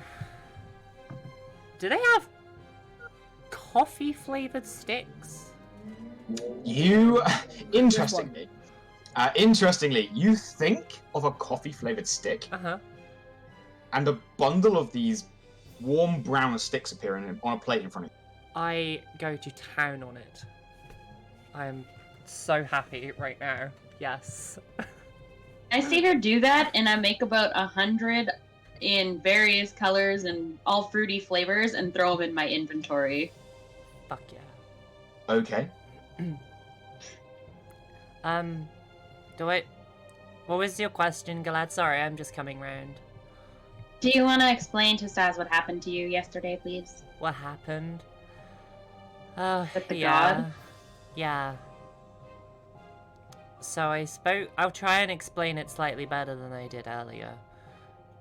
At which point, Sans has just reverted back to her old moody self. Fair. I spoke. I went and asked to speak to the thing that I spoke to when I died, and I managed to have a conversation with the thing, and it kind of enlightened me a little bit to more of what I've bargained with. Essentially, she kept using the word vengeance. I'm on a path of vengeance, apparently. Because my dad is who he is. And I said that I would kill him. Because Winter Marle is a bit more... what's the word? Aggressive than I am now. So, just to be clear, you spoke to a thing I did. about murdering your dad. Yeah. It asked if I wanted to ascend to the afterlife, and I'm not ready to ascend to the afterlife. Until you kill someone, right? Well, that was kind of a mistake. I shouldn't have said that on account of... I mean, yeah, sure, he's an ass, but... do I want to kill him? Yeah, whatever. You want to kill him, go for it. But you're going to have to be tougher. Hey, you missed my fight with Feng. It was quite fantastic. I put up kind of a fight until Feng... He did very good. Yeah. She lasted 12 Better than seconds. last time, then. Sorry, Saz? Better than last time, then. What do you mean last time? Well, you and Feng fought twice. Have fought before, and you lasted nothing. Exactly. Basically, when I died, I stopped being a version of myself, and now I'm a new version of myself. And it's come with all of these new things that just keep happening every time I'm in a fight, and I can heal, I can make my sword do things, I can create a shield. It's really, really cool for all intents and purposes. Aside, let's just ignore the fact that I literally died, and that's, you know, some trauma I'm going to have to process at some point.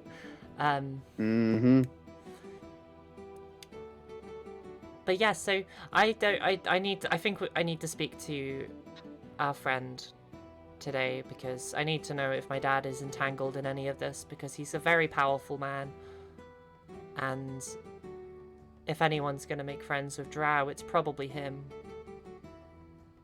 So if they know his name, then that'll be quite frightening.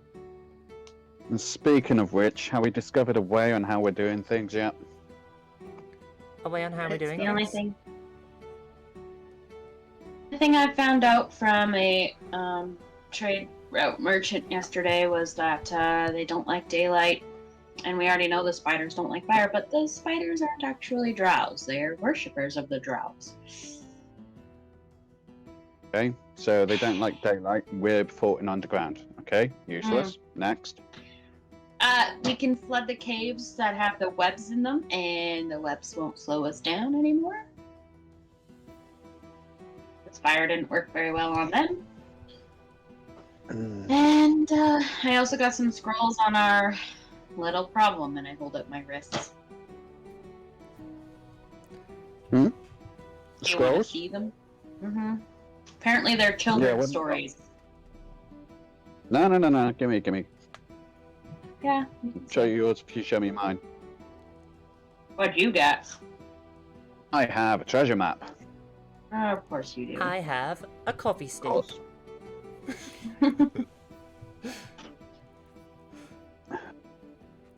Ever heard of a ship called a Crimson Dawn? No. Why have I heard of that? Me, Pixie, not Marle. That sounds very familiar. It does. Google it. Dear, Pete, could I actually see if I've heard of this ship? Make me a history check.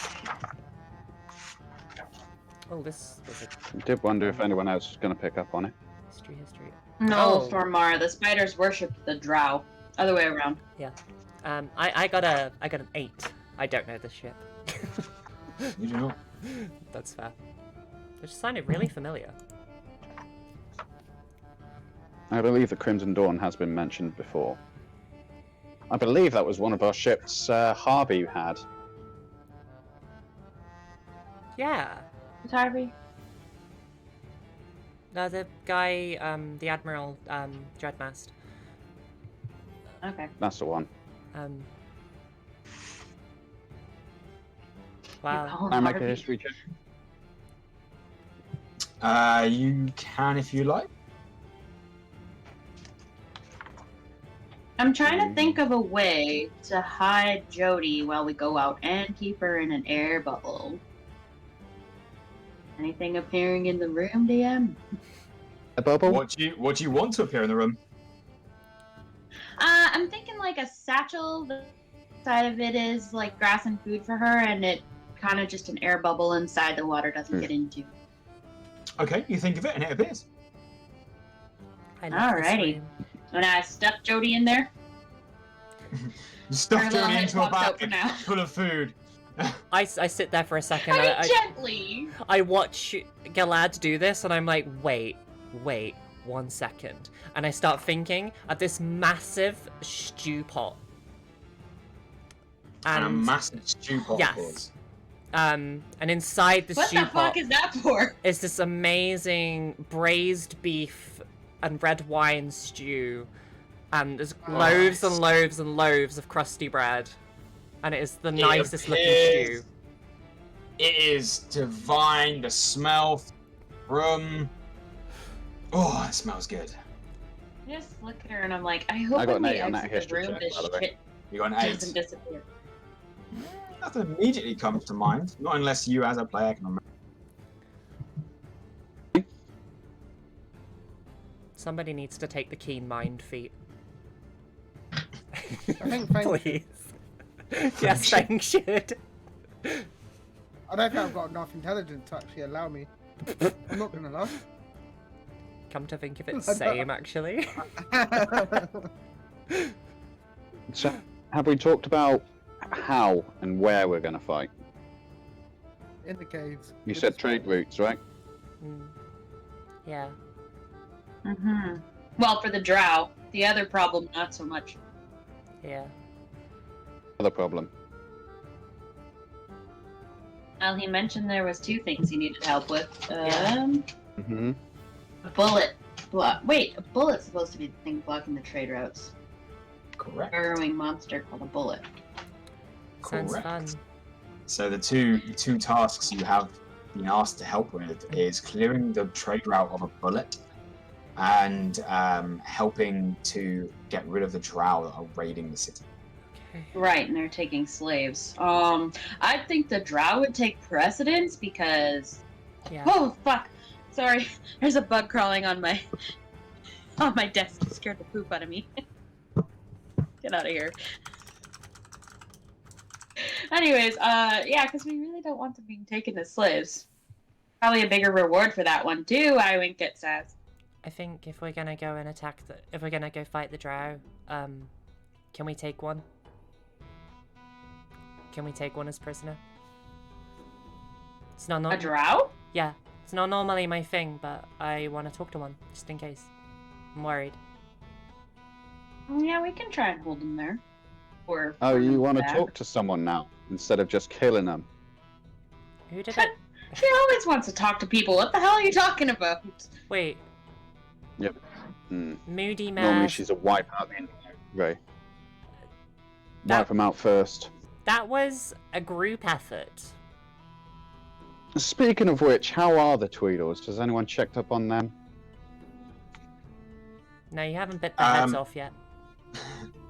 Looking around, this is the first time you guys really notice there is another door in your room, and in that door, as you go and peek inside, it just looks like the interior of a ship, and they are both sound asleep. in hammocks. Huh. Hmm. I Well, have to they're think about fine. what we're doing with those two. Well, they can just come with us when we leave. We don't have to We'll let drag them them with decide. us. Yeah, we'll let them decide. Yeah. And if they are coming with us, the second one needs a weapon. Oh, definitely. They've Just got remember daggers. what happened They're fine. last time we had a tag along, and I totally recall the arena fight. Mm. Yeah, But the thing is, that won't went be well. lying to them. Trolls killed him. Those damn pink-haired I'm not- trolls.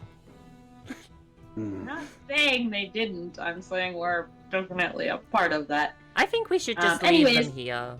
Like, they're comfortable. They... No, Why? be honest with them. Be honest with them about what? That we're Tell just... them where we're going. Uh-huh. Tell them where we're going. And they've got an option. They can stay here, Hmm. or they can come and help us. Well, if they go with us, then they'll probably die, because they look kind of squishy, so...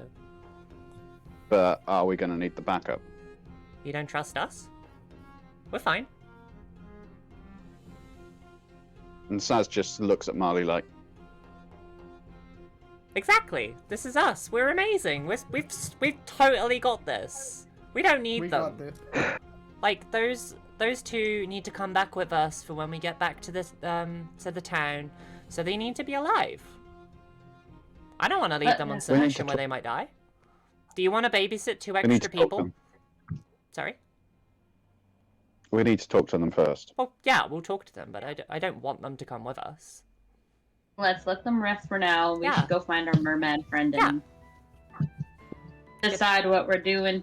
Get this ball Maybe he rolling. has some information or can point us to someone, and we can make a plan to defeat Actually, the. Yeah, no. There is another place I want to visit. Okay. Okay. Like, Yeah, by you the way, want what to? were you doing yesterday, sir? I seen you go to the bookstore as well, or I seen you in that area, anyways. I was looking for books. Thanks. Well, you already showed us the map. What about after that? You can't tell me you spent like 8 hours at the fucking bookstore. It was tiny. Helping a friend. Fine. Don't tell us.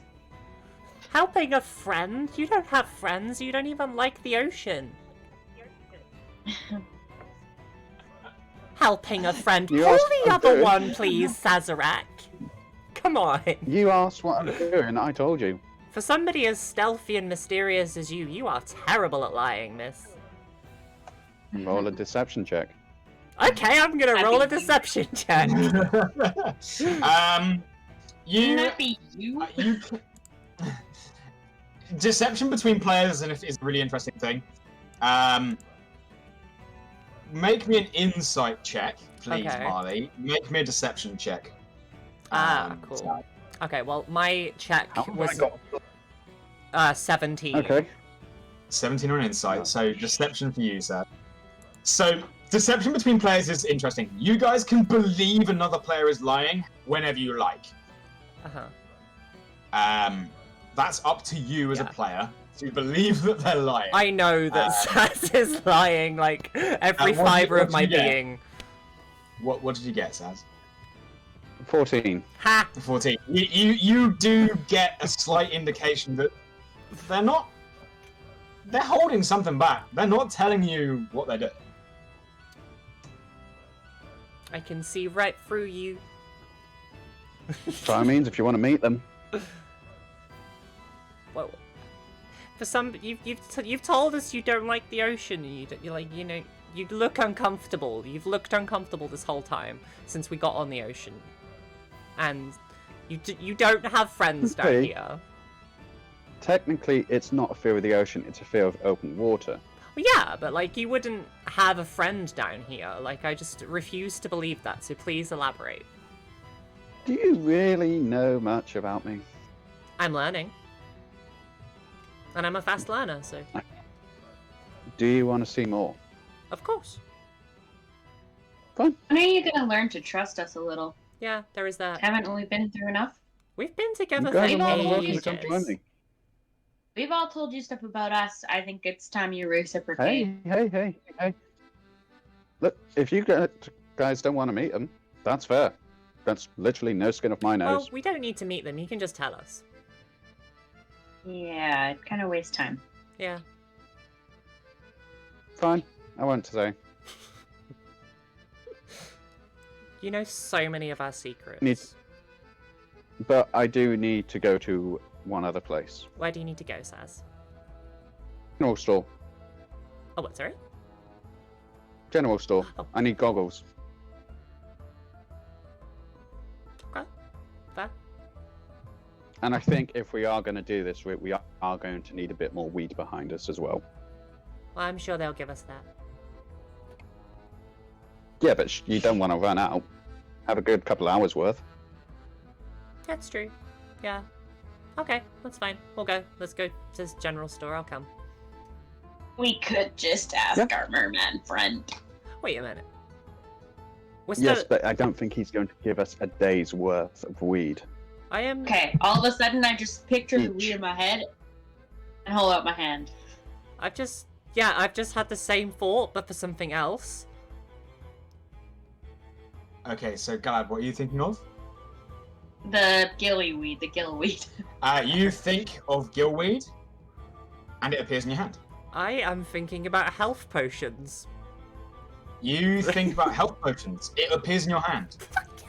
Okay. I'm gonna try something, guys, just before we go too crazy with this. I open the front door and I put my hand into the water to see if it Yeah, disappears. check that.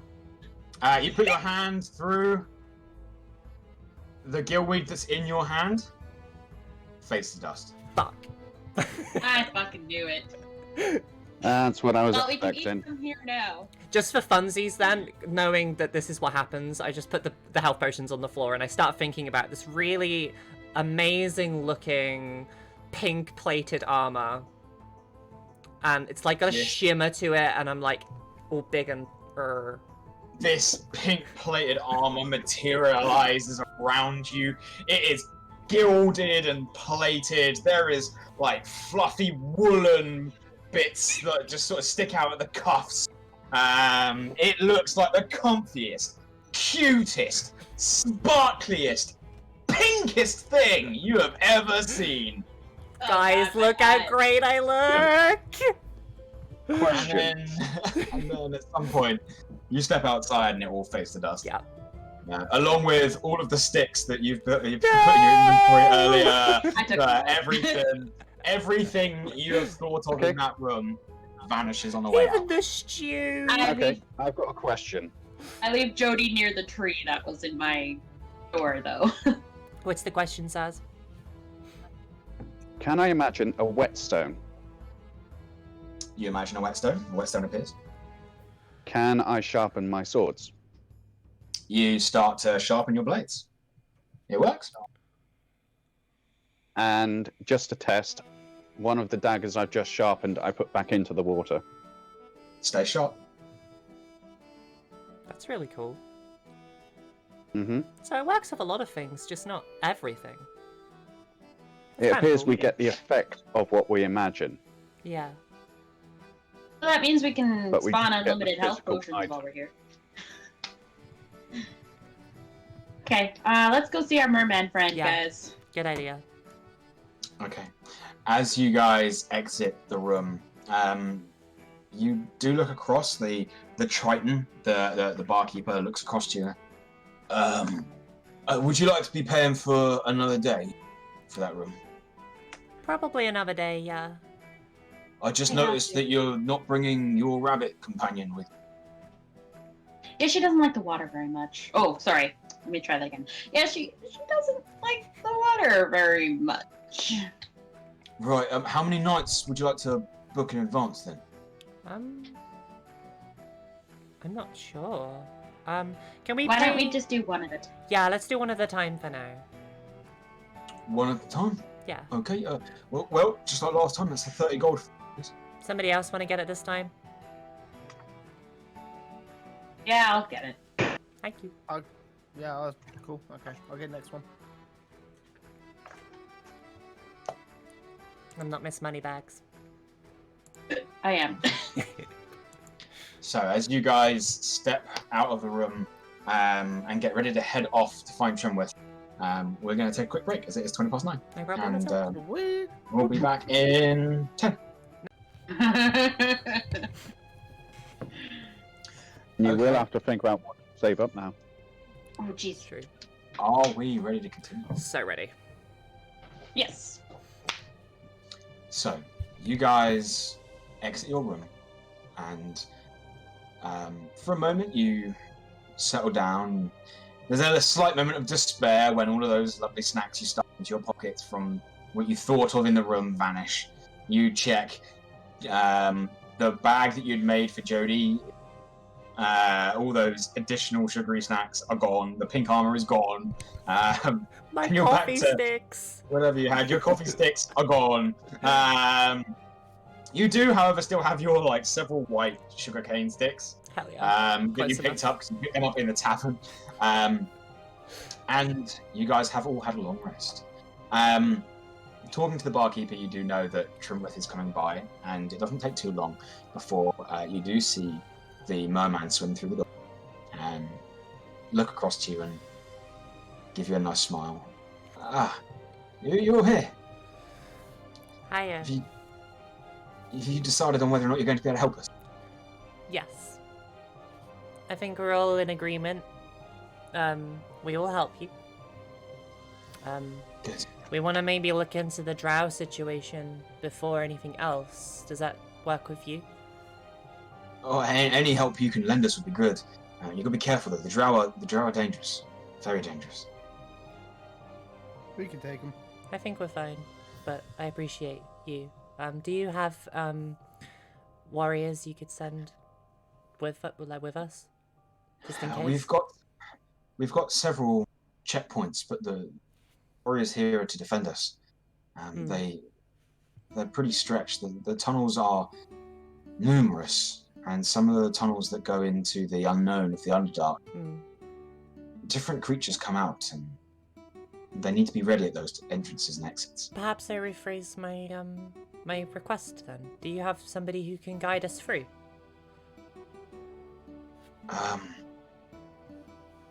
Not many. The Drough came from one of the old tunnels. We haven't sent very many people in. Okay. Fewer that have returned. Are they coming into the trade tunnels? Not usually. The bullet there is a wild beast and it attacks anything that it could eat. So I believe the Drough stayed away from that. Honestly, either of those tasks, if you could help with either one of them, that'd be great. We just don't have the manpower or resources to deal with either of these problems. Okay. Fair enough.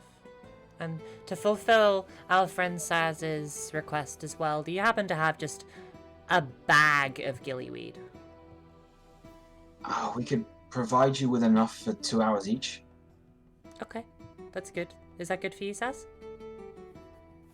Do Deal. Do you feel comfortable with that? The tunnels where the Drells are. I'm sorry, did you want to run out of oxygen while we're fighting? Oxygen, We some might oxygen. not fight them underwater. Yeah. Yeah, the tunnels with the Drough are not underwater. They don't There we go. That's good. swim. Remember? Well, I felt those good vibrations while y'all were sleeping. You did feel those good vibrations. Can you get me a shield that I will return upon completing our task here? Tasks? I could. Store. There is one, yes. As for a shield, or if you needed armor, you'd probably have to go buy the Sunken Arms. Okay. They'll sell that kind of thing. I don't want to have to buy it. I'm afraid I Well, don't really have much I can just give out. Well, that's part of our terms. I would like to go to there. I feel inspired from that wonderful pink armor I created in the room. So where can we go to do this, to do the Drough problem? Well, if you swim to the northern point of the main cavern here, you'll find the checkpoint that leads into the Dark Road. Okay. like I say, the Drow are numerous and very dangerous. You'd be looking for probably the High Priestess. If you can get rid of them, the Drow might leave. Okay. Then we'll try our best. Okay. Once you procure me a shield, yes. You can come to the armory with us and explain to him the situation. Make me a persuasion check.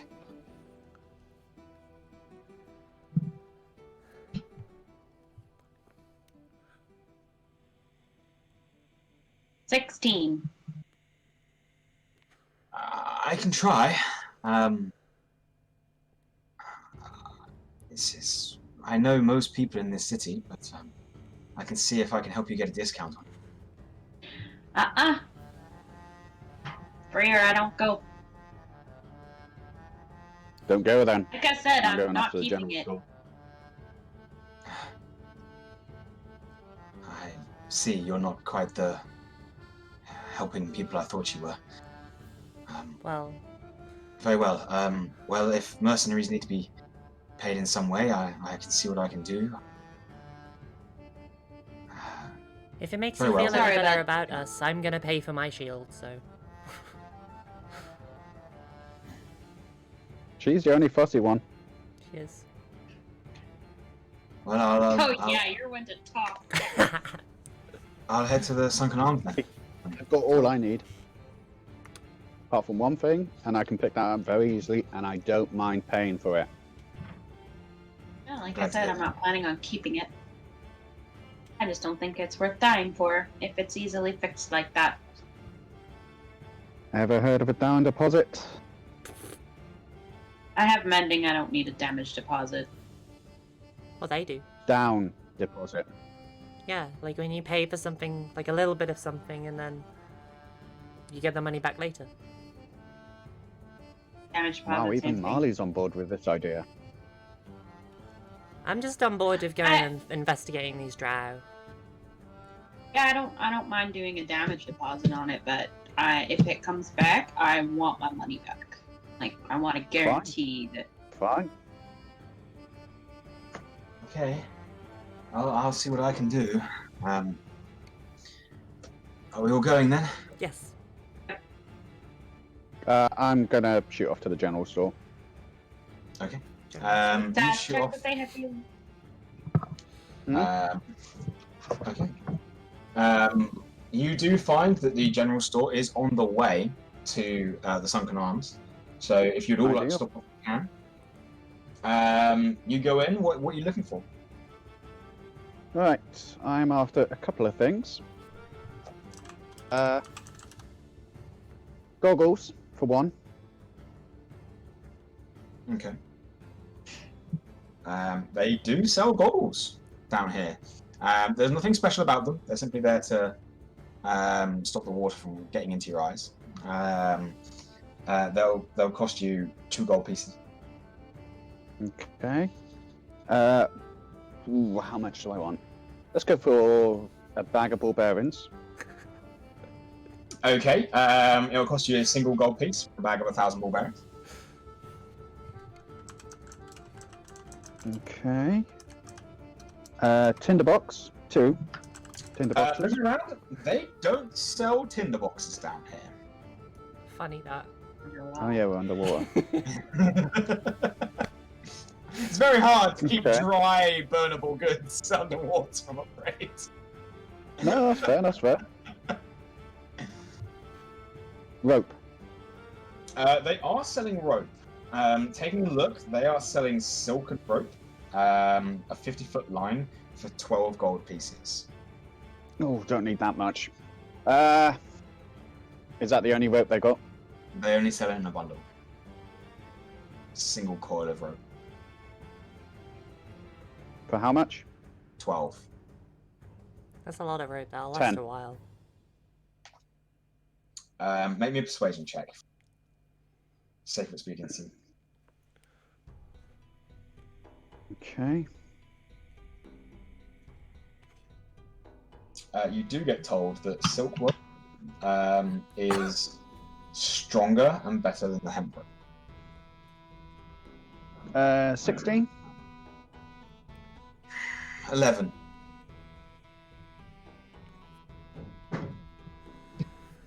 $11. You get it for 11 gold pieces. Okay. Goggles were 1, 2. ball bearings were 2, right? Other way around. Okay. Anything else that I want? As the rest of you go in as well, you do see that they are potions. They are corked up, and through talking, they do tell you that it is impossible to drink a potion. The water. The healing potions, you see there's a bunch of standard small vials, and they are costing you 50 gold pieces each. There is a larger vial, which is 100 gold pieces.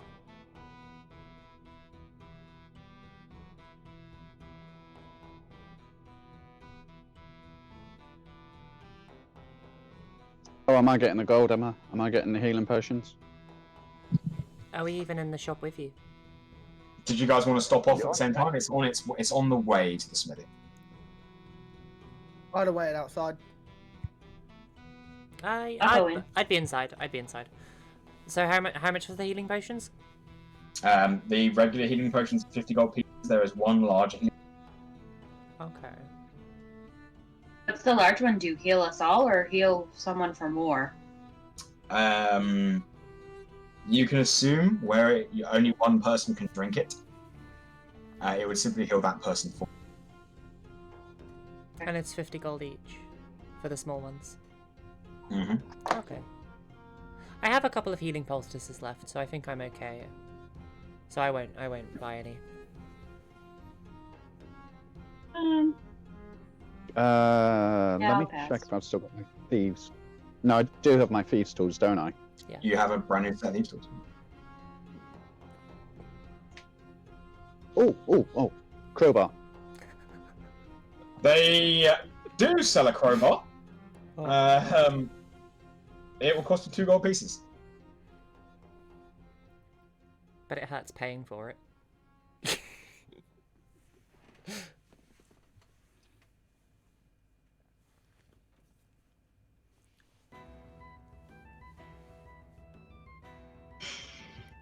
Okay, I think I'm good.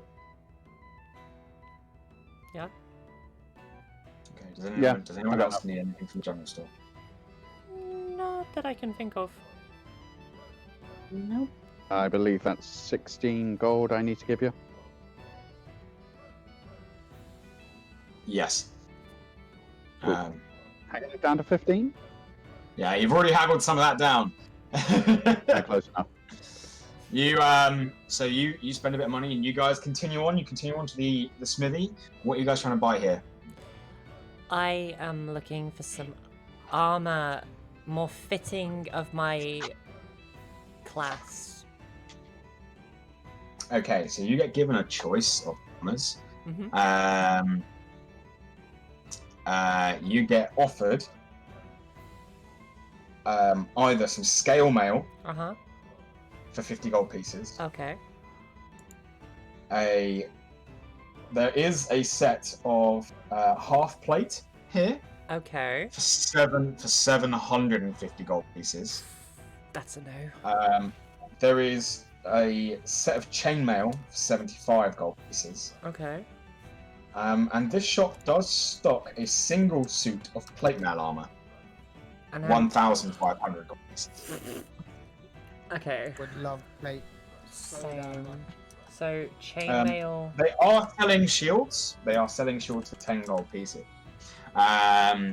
You do watch, Galad, as Trimwith goes up to the trader, and there is a little bit of a conversation before Trimwith takes out his own gold pouch and takes out 10 gold pieces.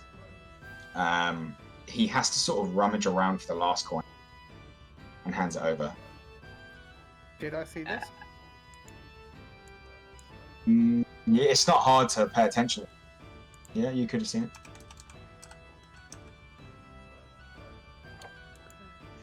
Feng, make me an insight check. Cool. As you're specifically paying attention here. That is actually surprisingly good for me. That's 15. I rolled a 16 minus 1. 15. Through catching some of the conversation and taking a look at the general demeanor of Trimwith at this point, Trimwith is begrudgingly doing this, and it looks like he's paying out of his own. It seems that the trader and Trimwith are on good terms. They very much know who each other are. That doesn't stop the trader from asking for the money. Yeah. Now I asked the trader, is he going to get that back if I return it in as good a condition or better? You could, if you can return it and it's not damaged in any way, I could consider it, but I'm not a loaning business. If the shield does what you need it to do, then I might pay for some of that return. But I'm a shop. Well, I'm not a loaning service. I need to make money. that's fair, but we are doing this, but guys, and I'd rather not die for it. Well, you can. I'm buying a shield anyway. If I bought 2, would you be able to give like a discount on buying 2 of them? Because I'll pay for the other one. Yeah, I don't feel right about my merman friend having to pay for it. Yeah. That's not what this is about. Trimwith turns and he says, "Well, you did ask me to buy you one. No, I asked you to get me one. That's a little different. I don't make them. Oh, I was expecting God, a damn it. guards class or something would have one. I think you misunderstand. My position here in the city is not. It's not what? It's not of authority. I'm not an authoritarian figure. I just want the best for my people. Yeah. It's fair. I'm not letting you pay for it, though. so, fine. 3 shields, 25 gold. I've come full circle here. This is hilarious. 3 shields for 25? Yeah? Could do 3 shields for 26. Fine. Okay, I'll pay. I would also like to buy that armor that was 75 gold. Was it the scale mail? The chainmail. Chainmail was 75. Cool. Pixie, I give you my... Hold on.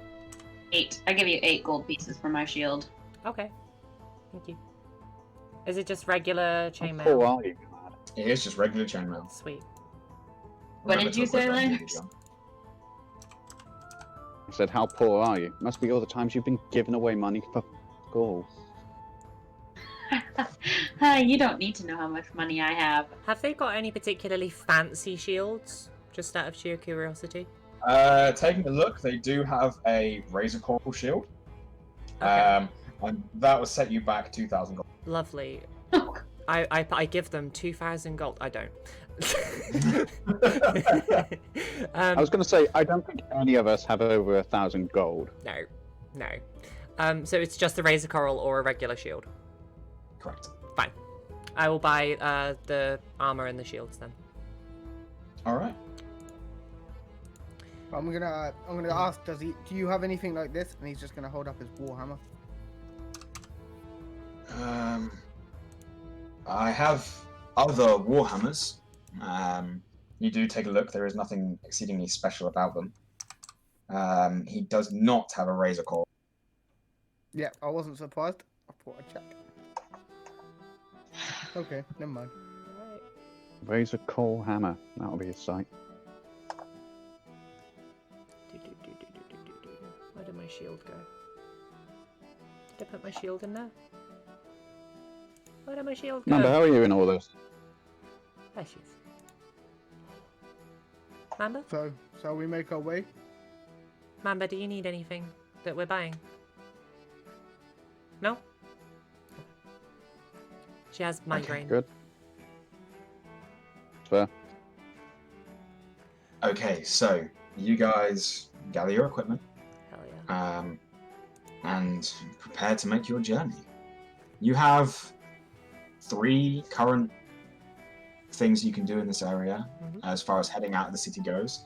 You can either head to the trading route and try and hunt down the bullet, find and try and remove the Draugh that are raiding the city, or go hunting after your treasure map that Saz has shown. If it's okay with the group, could we try and go after the Drow? I mean, I did just throw a bit for a shield. Yeah, it feels quite pressing. Can we do the treasure map next, though? Of course, yeah, treasure. Sick. Okay. Not like it's going anywhere. Everybody else in agreement with that?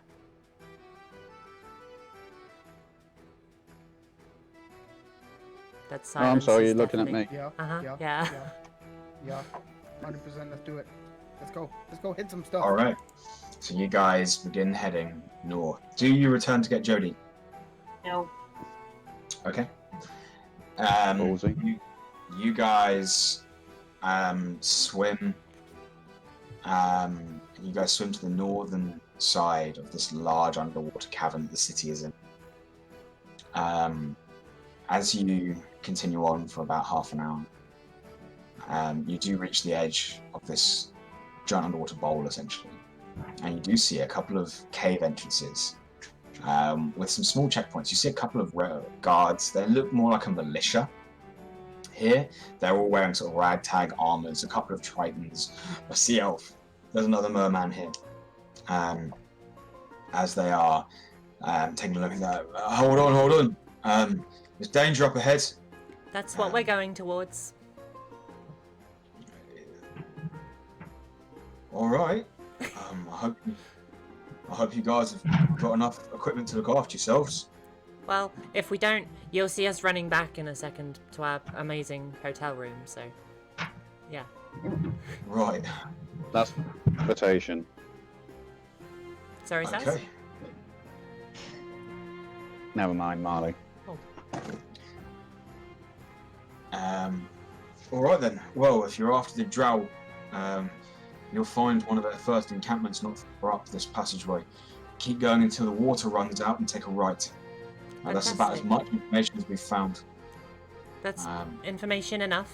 Thank you very much. Just be real careful, all right? They're exceptionally dangerous. How many of them do you think there are? Oh, it depends on where you go. At the encampment, maybe a dozen. Okay. If you find some of their checkpoints first, and you might be able to whittle them down in small groups. They have to keep running backwards and forwards for supplies, but if you plan on uprooting all of them, don't get caught. They've got a society here, somewhere in this Underdark, and if you find their main hold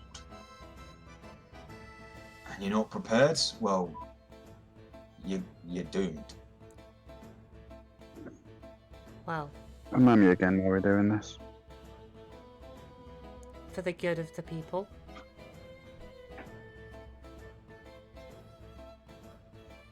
For the betterment of the world. So we can get the hell out of here. That too. Yeah, that one I'll agree with. Did he actually say that we're getting a reward for this? I'd assume so. Apart from, I mean, we're helping an entire people with 2 massive problems that are plaguing their area of life, and I can't imagine them turning around and saying, "Oh, hey, thanks so much for that," and then just letting us be on our way. But this is more than I'm doing this more than rewards, for more than rewards. One of the guards there listening in to your conversation you were having next to them. That does pipe up. Well, as far as the problems go, you would be doing the city a major service if you can somehow uproot the Drow. That's a That's a major favour for the city. Cjbeards would be indebted to you, and I'm pretty certain the council would give you a reward. I'm surprised you're going for this one first. It's definitely the most dangerous. Alright. A favour will be good enough. Every time somebody talks to us about this, I get more and more nervous. Just one more question. Are any of them... Do you know anything of the Cult of the Deep? Or stories or anything? Oh, only what my mother used to tell me when I was being naughty and when I was little. That'll do. You know, behave or Negoth is going to get you. Drag you down to the depths and eat you. Is that all you got? Feng. That's all I've got. It's something. Sounds fun. Let's Shall go. we go do the other problem first? Yeah, we'll worry about Cult of the Deep. Maybe we'll get information out of them if we help them. Probably True. will.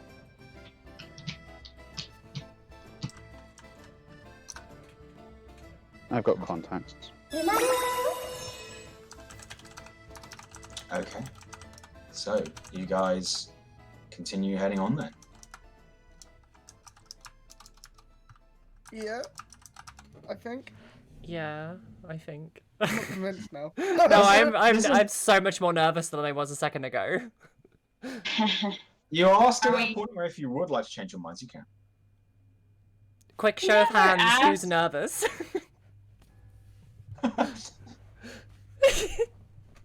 That's literally me right now. Apparently the DM is, and that If makes you me could do that when you're rolling your dice, Pete, that'd be fantastic. nervous. Just knock it to the floor and declare 0. I mean, they said it's the word that I think checkpoints. you think checkpoints? Checkpoints. Yeah, We could be sneaky, take that a couple of times, but we do it quick.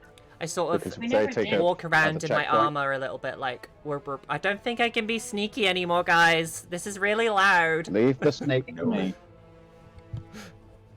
And me. I'll unequip my shield. Just out of character, I've looked at my armor class and it's 18. I'm just, Uh-huh. Welcome to Feng. How far away from the nearest checkpoint? If you're going slow and quiet, about half an hour. Okay. And from the actual camp itself? The checkpoints are pretty close to the first camp. Is there any light in this cave? No. The Draugh Mama, can do see you- dark exceptionally well. Mama, do you still have that mushroom? I've got it. Do you have I've the got it. mushrooms? Oh, you have it. Oh yeah, she gave it to you. Yeah, Mamba gave it to I me. forget. Pull it out and see if it's Do you still want it? You glowing. can have it. As you hold it out, it's still glowing, but it's dimmer at this point. That makes It's been sense. comfortable for over a Yeah. day. But it'll help with like the one that doesn't have night vision, though, right? Until about 10 feet. Yeah. Better than nothing. Easier than dealing So the with a people with torch. night can go first. One at the back though, so we can watch the back for enemies as well. Well, we already I'm know gonna where lead the the way enemy's again. coming from. Nope, I'm going up first. I've got better stealth. Do you though? Rogue? Mamba might be quite. Elf? I got a +5 to stealth. What's yours? I have disadvantage on stealth. And I'm now. not even checked. Alright then.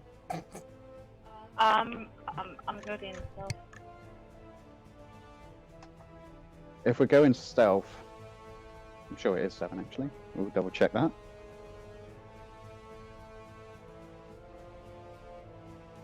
Yep, 5. We have the same. Perception then. Whatever, Saz. Just Let's- go. let's I'll just bring go. up the rear. Okay. You guys Done. continue heading straight. Yeah. After about 20 minutes, after about 15 minutes, the tunnel, which does go up, no longer is filled with water. You've reached the surface and you start walking along. As you exit the water, are you trying to be quiet or are you going at a faster pace? I Quiet. mean, I can try and be quiet. Okay. Can everyone make me a stealth check? Feng and Marley now at disadvantage. And can you also roll for Nuki? Time to bring up the good old calculator. Oh, 16. Hold on. Okay, so Mamba, what'd you get? 22. Ooh. Feng? That's a 6 for Feng and an 11 for Nuki. Galad? 16. Marley? 4. Saz? 19.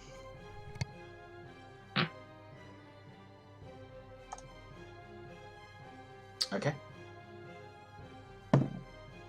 You guys continue marching down these tunnels. You take that immediate turn. You do see that the tunnel did split off. But following the guide of the guards by the entrance, you do continue walking down. You start going through these small tunnels that breach out into a large open chasm.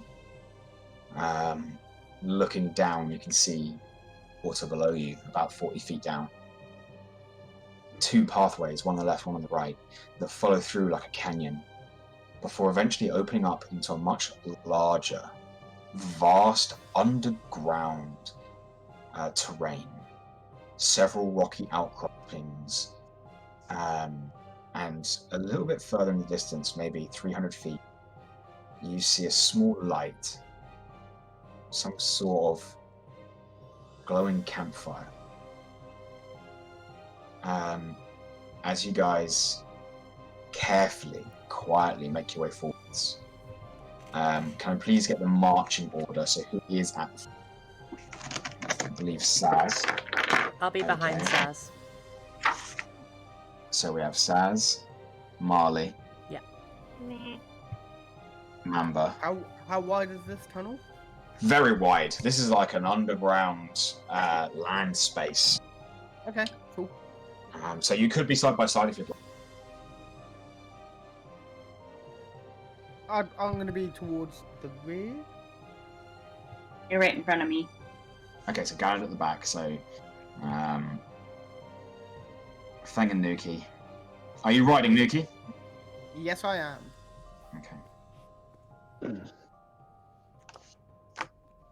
Okay, you guys Okay. quietly advancing forwards. Saz, make me a perception check. Galad, can you also make me a perception check? You guys are both at disadvantage in dim light.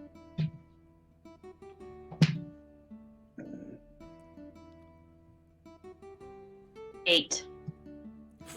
13. 13. You guys push on a little bit closer.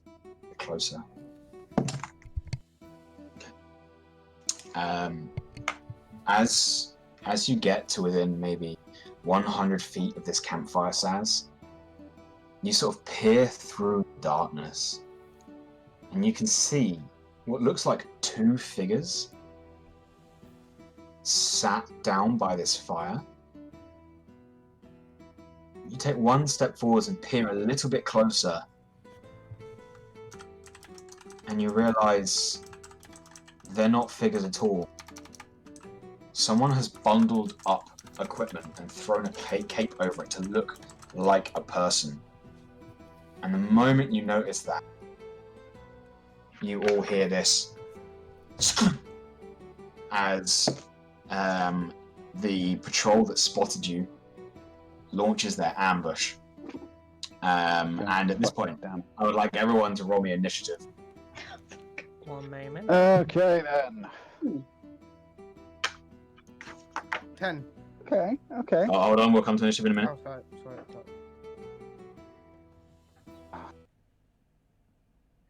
Bye-bye, Pancake. Pancake back in 1 moment. There we go.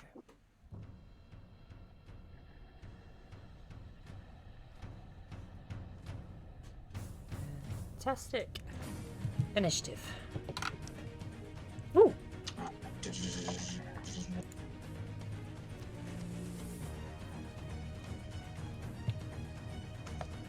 All right. Did anyone get above a 20? 24. I got a 24 and Galad. I got bang on a 20. Bang on a 20. 30, Okay. 30, 20. Who got above a 15? 16.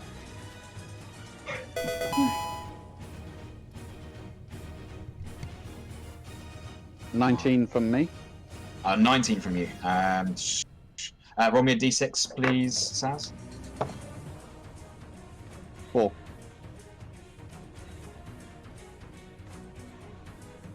Feng. 7. 10. 10. Yep. Feng. Alright, so the first thing you guys do notice is a couple of shots just coming out of the darkness. Not quite able to see where from. They seem to be shooting from over 60 feet away. To where your dark vision drops off and you cannot see. I can see up to 90 feet. You can see up to 90. That's really important. So you can just about... You notice it go off. I'll explain that in a minute. You notice that the shots come in from your left-hand side. Right, so you guys watch as 3 arrows come flying out. Crossbow bolts come flying out. One of them's targeting Feng, one of them's targeting Mamba, one of them's targeting Saz. So Saz. Feng. That is going to be a 21 to hit you, Feng. Nah. Yeah. Yeah, it does, doesn't it? Yeah, okay, cool. You have to check. The bolt comes in, the bolt immediately striking you for 9 points of piercing damage. And can you please make me a Constitution saving? Ow. Ah, shit. Saving throw. Yep. Cool, that's a 10. That's a 10. You fail. As you reach up, grab the bolt, and pull it out, you immediately feel this poison seeping into your system. You are now poisoned, which means all of your ability checks and attacks have a disadvantage. Nice. Just double check that it is attacks. I'm pretty certain it is.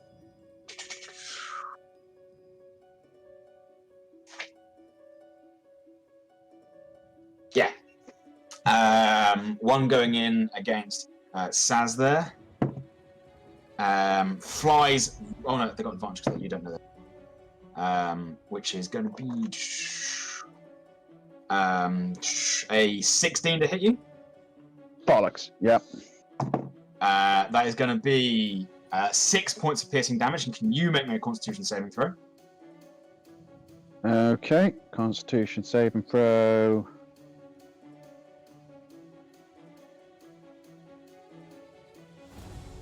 Ooh. 21. 21. You feel the effect of something trying to seep into your blood flow, but your infernal legacy does just burn it away, and you are okay. And the last one was Mamba. As that shot comes out of the dark on a 19 to hit, which I believe also hits. Cool. You take 8 points of piercing damage, and can you also make me a Constitution saving throw?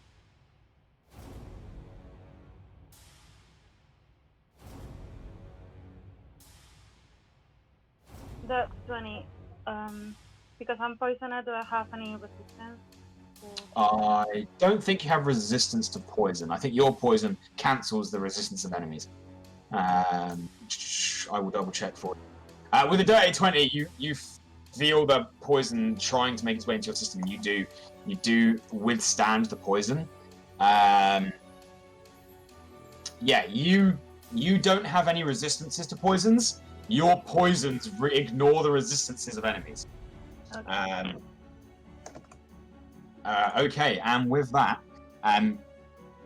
Mamba, you are up first. You do notice that 70 feet off to your left-hand side, sat and crouched behind a series of stalagmites, there are 3 figures hiding in the darkness. They are very distinctly elven. One of them looks armored. All of them are holding hand crossbow. What do you want to do? I'm gonna draw my short bow and I'm gonna attack to the armed one. You're going to shoot the armored one. Alright. Go ahead and make your attack roll. This is the first turn of combat, so you do have 2 shots.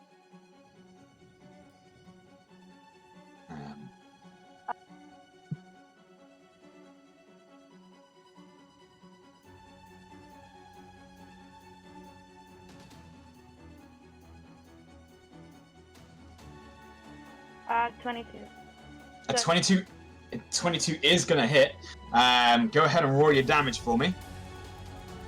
Even hiding behind the cover that they've got, your arrow just nicks past the stalagmite and embeds under the shoulder plate of this elite warrior. Go ahead and roll your damage. 7. 7. Nice. As it sort of spins them off guard, you quickly, immediately reload and fire a second shot. I wanna mark him with this second shot. Yep, you're going to mark him ready for your second shot.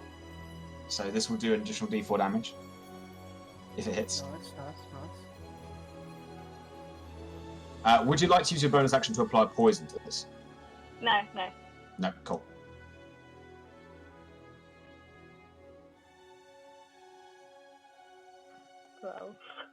12.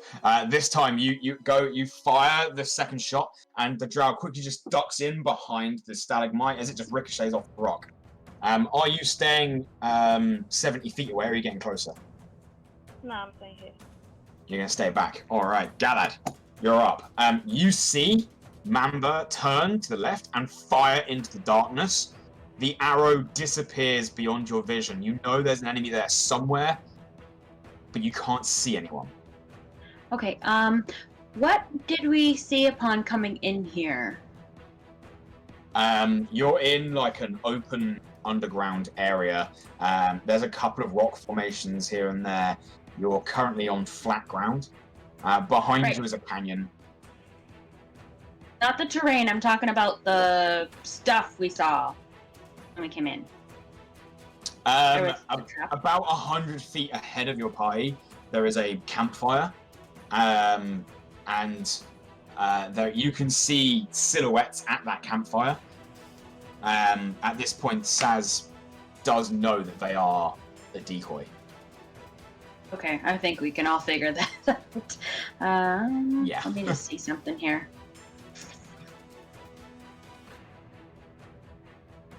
Okay, I am going to take out a torch and light it. It is an action to light a torch if you'd like. That's fine. Okay, you're not holding onto a shield right now. No, I'm not. Cool. So yeah, you do take out a torch and you do set the torch ablaze. It does provide light around you, and it does mean that those with dark vision up to 60 feet can now see the Drow hiding behind the rocks. Okay. Feng cannot.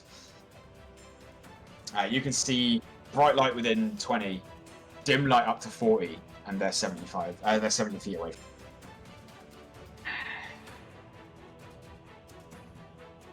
I'm gonna try. You said that we were on rock, right? Mm-hmm. Rocky terrain. I'm gonna try and plant it as my bonus action so that it stays upright. Looking around, you try and find like a crevice in the ground to wedge it in. Go ahead and make me a really quick perception check. Or are you just trying to like force it through the floor?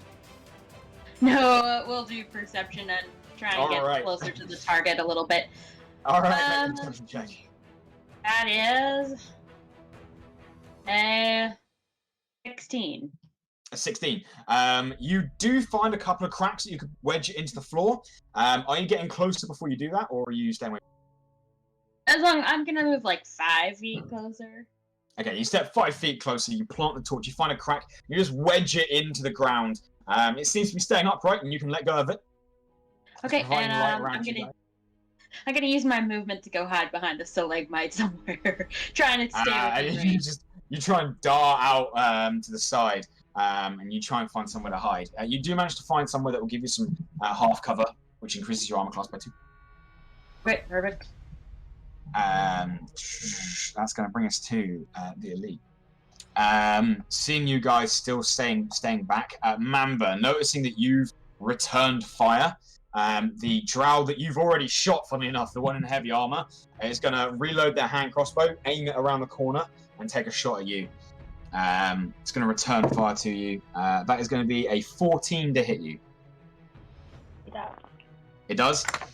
You feel this crossbow bolt digging in for 7 points of piercing damage.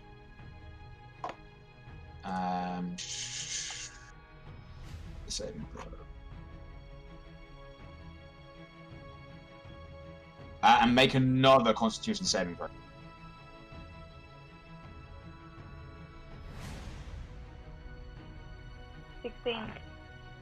Once more, just shrugging off that poison. Your body's used to it. You've tasted some of your own poisons. You've been building up a tolerance, but it's not taking hold.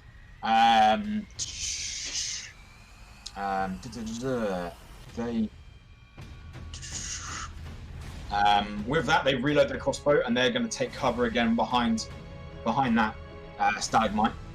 Saz, you're up. Oh. Okay. They are 90 feet away from me? 70. 70. 70. Okay. I'm going to use...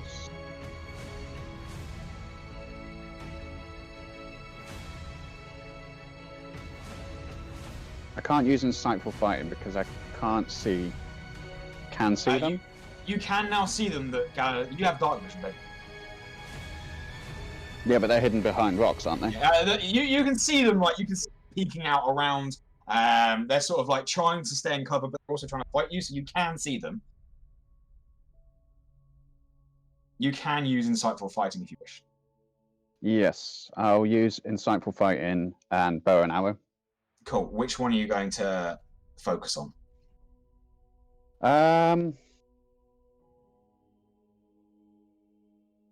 I can't use an arrow twice, can I? You only have one attack on your turn. Okay. Okay, I'm going to fire at the left one. You gotta focus on one of the unarmored drow. So one's armored, what are the other two? Yeah, you have the other. So the one in the middle is this armored one that Mamba has shot. The ones on the outside edges, the left and right, are unarmored. They're wearing sort of like cut down leather armor instead of like hard plate. I'm going to focus on left or right, either one. Okay, cool. So go ahead and make your insight check for me. Okay, for your insight check fighting. is a lot. Is it above 15? Yeah, you can read this person. You notice that they every time they're getting ready to fire, they peek out first, duck back in, and then spin around, and you immediately spot that as a weakness, and get ready to exploit it. Go ahead and make your attack roll. It's not at advantage. Okay. That is a 14 to hit. A 14 just misses. Would you like to push this? Yes. Okay, you draw your bow back. You, at the last second, you pull on an additional tension to release. You fire your short bow. As you do, the arrow flies true and does strike the drow. However, your bowstring immediately snaps. Shit. Okay. I will remind you, pushing will succeed, but does have a heavy negative. Okay, that's 6 damage. Plus your sneak attack, because you've used insightful fighting. Ooh, I forgot about sneak attack. Yep, this is why you should And always that be is... fighting first. That's an extra 2d6 as well. Mm-hmm. So that's 6 plus 5, which is 11. 11 points of damage. 11 points. You see this drow immediately get struck as it spins out, and immediately just, like, screams out in agony, trying to take cover as best he can. He's not looking good. Are you going to move anywhere?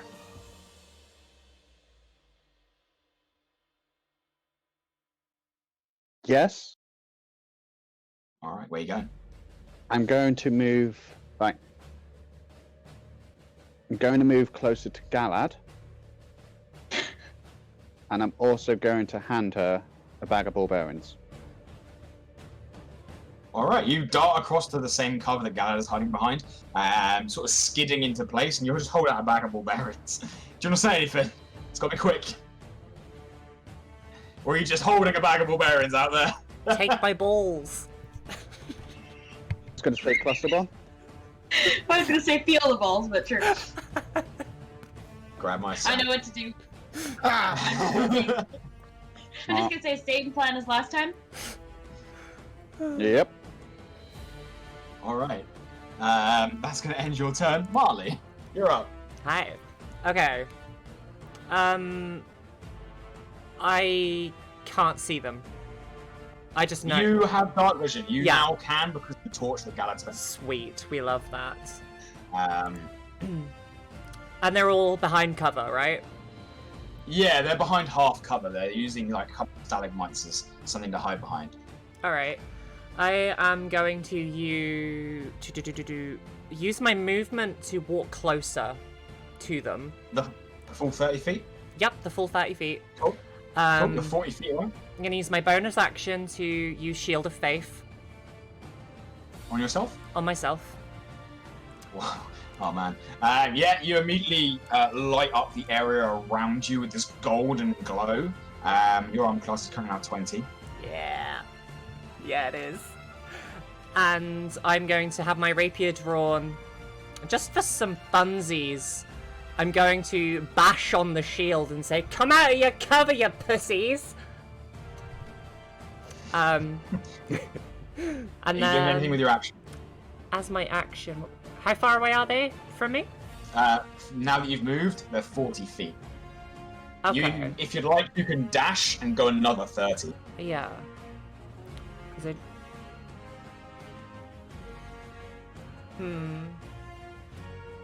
How far away did you say they were? 40 feet right 40. Ugh, damn it. now. Yeah, now that you've moved. Okay. Damn it. Alright, as my action, then I am going to, almost like I'm treating my shield like I would my drum. I'm gonna start playing a little, like a little beat on it, like do do do do do do do do do do do do do, and launch some heroism at Feng. What's the range of heroism? I Oh, believe it's a touch spell. oh, it's a fucking touch spell. So damn if it. you'd like, you can hold your action. Yeah, I'm until gonna hold Feng my comes action. past you. Yeah, All right, that cool. works. So you immediately get ready to cast heroism. Yeah. And you are holding it until Feng comes by. Yes. All right, cool. With that, the two Draugh, seeing you tapping away and making a lot of noise, they're going to peek around at you.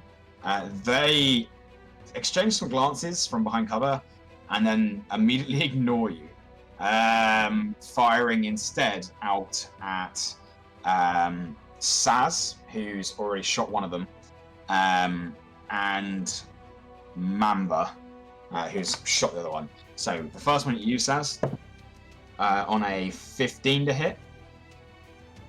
You have +2 to your cover right now because to your AC right now because you're in cover. Then it misses. Cool. It just narrowly ricochets off one of these stalagmites against you, Mamba. That's going to be an 11, which I believe also. That's fine. All right, cool. Feng, you're up. Cool. I can't see shit, right? You cannot see shit. You know the direction they're going because your allies. There is a glowing Marley about 30 feet ahead of you, and then 10 feet beyond her, the light runs out. There is a torch at your feet. Do I get a second to like shout over to Feng to maybe get him to come over? If you want. Yeah. Feng, I've got something for you. It's really cool. Yeah, okay. So hearing that, did you say there's a lit torch at my foot? There is a lit torch 5 feet in front. I'm gonna leave that. I'm gonna just go up next to Marley. All right, you immediately Hell yeah. move 30 feet, go next to Marley. Hell yeah. At that point, Marley reaches out, bangs her shield in a sort of rhythmic beat, and then almost just checks you with the shield. And as that happens, you feel this sudden moment of emboldened energy as they cast heroism on you. You are now immune to fear, and you gain. What's your charisma, Marle? Yeah. Where's your charisma? Marle, what's your charisma? My charisma, +4. You regain 4 temporary hit points. In doing so, your shield of faith vanishes. Fuck. As they have both concentration. Poopy. I tried. It was such a good idea. Can I still see no one? You can't see anyone. Beyond like 10 foot in front of Marle, it goes dark. There's no light here. I'm just gonna say, where are they, and then take the dodge action. All right. Okay. As you take the dodge action, cool. That is going to bring us to Mamba. It's your turn. I'm gonna cast Severe Strike as a bonus action, and I'm gonna attack with my short bow the armor guy. The armored guy? Yes, sure. Yeah, cool. So you casting Zephyr Strike on yourself. You take aim once more. Go ahead and make your attack roll. Are you giving yourself advantage from the Zephyr Strike? No, this one. Okay. 16. 16. As you fire, they bring up from the side a shield. The arrow just bolts off. Yeah. Are you going to move anywhere? Or are you staying where you are? No, I'm staying here. All right, cool. Would you like to take cover behind some rocks whilst you're fighting? There's some around. No, I have Severe Strike. It will be fine. Yeah, cool. All right. You stay there. Galad, you're up. For my bonus action, I'm going to attempt to throw the ball bearings towards them, close as I can get. All right. You grab a hold of your ball bearings. Make me a ranged attack. So this is dexterity. This is at disadvantage. This is trying to throw these 65 feet is hard. Very hard. Okay. What is the add-on to that one? You just add your dexterity modifier. These 20 plus your dexterity. Okay. 21. It's really cool. That was a disadvantage, yeah? Yep. Alright. I think disadvantage is lucky for me, and now that I said that... Why did you do hurl it over. Who? One of the unarmored guys with the armored gun. Let's go for the armored guy. Cool. You throw the bag of ball bearings over, and as it goes over the top, it crashes into the stalagmite in front of him and bounces away. Damn it. I'm still gonna cast Firebolt at it. Alright. Are you casting Firebolt at the bag, or are you casting it at the elf? Bag. At the bag. Alright, make me an attack roll. This is for your spell attack bonus. 21. 21. Your Firebolt crashes into the bag of ball bearings, which immediately bursts open, and the bag itself catches ablaze as 1,000 ball bearings open up between your party and the armored warrior. Doesn't do like fireworks show and blind them? No. Damn. Oh, we got light. Okay, lad. What? I was better at the ball bearing game. Fireworks. And I don't have fireworks. Fucking damn it. Just say you miss me, Saz. Just say you miss me. Would you like to move, or are you staying in cover? No, I'm staying. All right. With that, the seeing you shout out there, seeing you shout out there, Marley, and then seeing your shield immediately flicker and vanish, the armored Draugh grins, just pops on the corner, aims the crossbow, and is going to fire at you. Okay. Are they going to hit? That's the question. They are going to land bang on an 18, which I believe matches your armor class now. It does. So that is 9 points of piercing damage as it finds a nook in your chainmail. Go ahead, roll your damage to resist that. That is 8 points. So you take 1 point.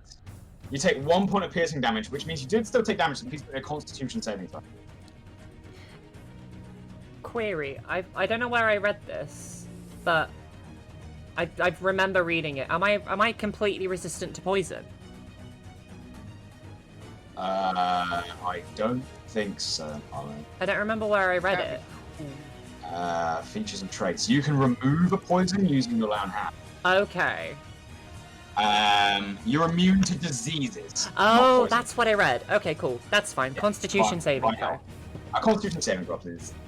Ooh, okay. Is that with my con bonus added to it? Yep, so a d20 plus your Constitution. Sweet, 15. 15. Yeah. You do pass this poison, so it does not affect you. But you do still take the 1 point of piercing damage. Oh no. Every little helps, apparently. As they duck back in behind their stalagmite. With that, Saz, you're up. Okay. Right. 3 of them are still looking. One's fine, one's looking damaged, one's looking hurt. From what you can see? There's ball bearings in front of us. Are they glowing? The ball bearings are red hot right now. Are they glowing? Not. They're hot enough to glow in place. They're not providing any light. So, if I were to cast Thaumaturgy and brighten the light on all the ball bearings, would that work? Let me have a look. That is a clever use of Thaumaturgy, if that works. That is very, very clever. So did I do it good then? Unfortunately, they must be flames for Thaumaturgy to brighten it. It can't be a light. There's a torch in the middle of the field here. True. Yeah, but that wouldn't do much. From what what are they you behind? know, they're behind some stalagmites right now. Just stalagmites? There's nothing like a tunnel behind them or anything? Not that you can see.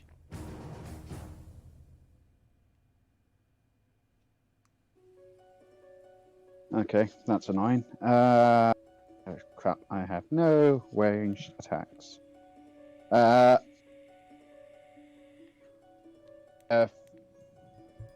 70 feet away from me, correct? You went next to guards, so 65 away from you. Shit. Okay, no, actually that works. Bonus action movement moves me 60 feet, and I'm still in 5. Correct. Which is combat range. Yes. Yeah, which is combat range. Which is combat range. Yeah, if you're 5 feet away, you're in combat. Okay, I am going to... what the hell? Do a short sword. Do a short sword on... Which one are you going for? The one that hasn't taken any damage yet. The weaker one. Sorry, the unarmored one. The unarmored. Right.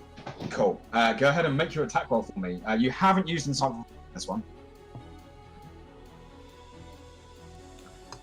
Okay, that is... It's not gonna hit. What'd you get? It was a 7. Yeah, no, definitely not. You come flying around the corner, and as you bring your blade around, you realise that this Draugh is a little bit shorter than you thought, and you went to hack their head off, and it just digs in as they duck into the rock. You pull it back, and you get ready to fight. You are now there in combat. That is your movement, action, and bonus action. Which is going to bring us to Marley. Yes. How far away am I? 40 feet. 40 feet. Fantastic. Mhm. I'm in summer. Yeah, I'm gonna do this just because it's fun and I really want to do it. Alright. Okay. I'm going to disappear into a cloud of fire and appear in combat range of the armored boy, and he will be taking 4 points of fire damage just because I'm here. I assume you want to move 5 feet forwards first so that you are in combat range? Yes.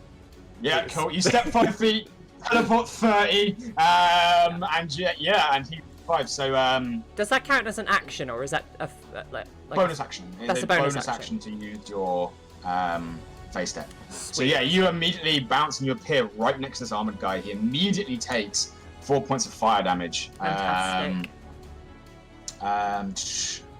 Oh, hang on. Yeah, they just take it. It's no saving throw. Nope. Yeah, you burst into flames when you reappear. Spark that off. Okay, and I've already got my rapier drawn. Yep. I was gonna try and use the Vow of Enmity, but I can't because that's a bonus action. It's also a bonus action, yeah. Yeah. I'm going to take a swing at this boy. Alright, make your attack roll. Wait, that fucking hit my keyboard. Oops. 12. 12. As you go to swing, they just bring their shield up and they just parry it away. You try to do the feint that Feng did and showed you, and you just don't quite get it right. You're too slow now that you're holding a shield in your other hand, and it just doesn't quite connect. To help Feng get to over where I am, can I sort of like shout real loud so he can know my position? For starts, you exploded into flames when you were there, so for that split second, Feng could see where you were. Pretty dead giveaway. So yeah, they would know roughly where you are there. Sweet. It's now the Draugh's turn then. Are you going to stay where you are? You've got 25 feet movement left. Yeah, cool. So the Drough next to you, Saz, is going to draw their short sword, and they're just going to try and swing across to you. On an 8, however, you immediately bring your blade up and just parry it out of the way. Is this who are they attacking? Sorry, Saz or me? Saz. Sweet. Making sure. The wounded one on the far side is going to open fire again on seeing Feng in the middle actually, and noticing that he's desperately trying to see where the enemy is. They're gonna take a bonus action to hide, and then fire at Feng. Feng, make me a perception check at disadvantage. Sick.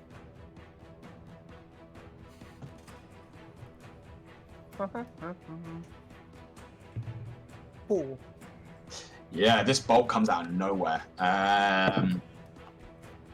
For a total of 19, they have advantage. 19 to hit. Yep. You take 9 points of piercing damage. I've used my reaction this round, didn't I? You have, because you intercepted. And 9 points of piercing damage, and can you make me a Constitution saving? Oh yeah, shit. 18. 18, you do pass this time. As the poison, you are still considered poisoned, but Cool. but you are not damaged further from it. With that, it is now your turn. Cool. Right.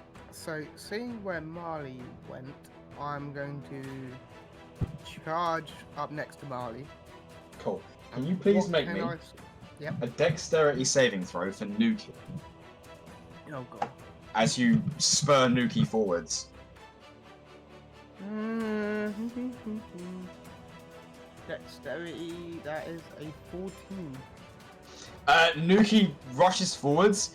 There's a brief moment where Nuki begins to slip and slide on the 1,000 bearings that have been spilt between you and this elf. However, Nuki catches themselves and just continues going.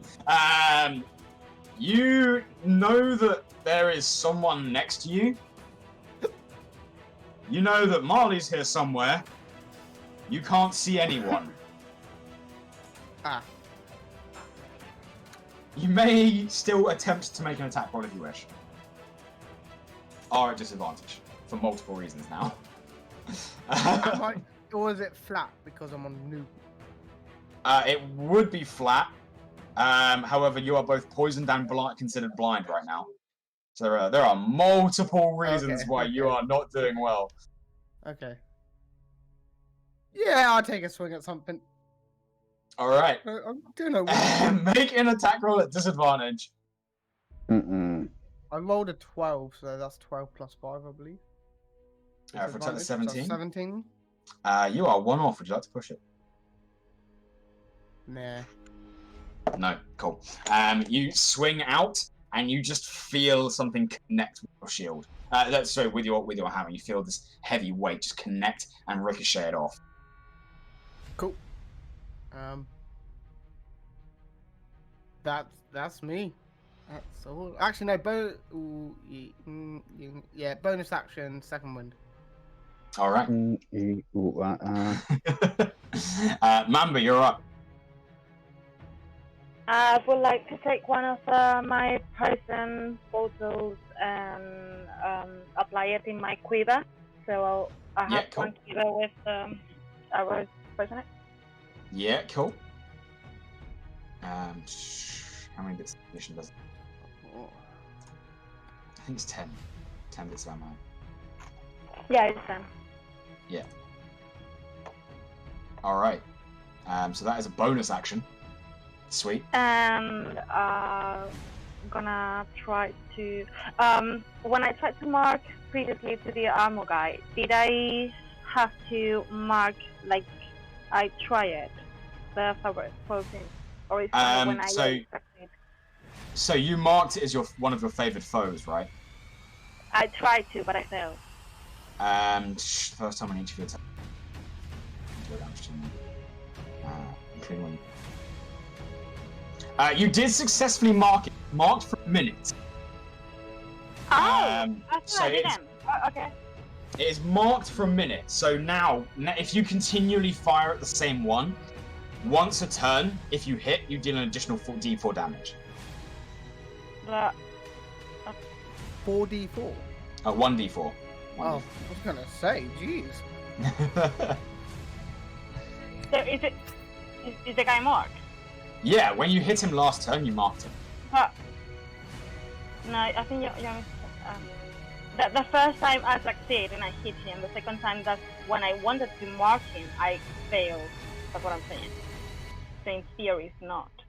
Right, I thought you said you wanted to mark him on the first shot. I wanted. No, it was in the second shot when I said to mark him.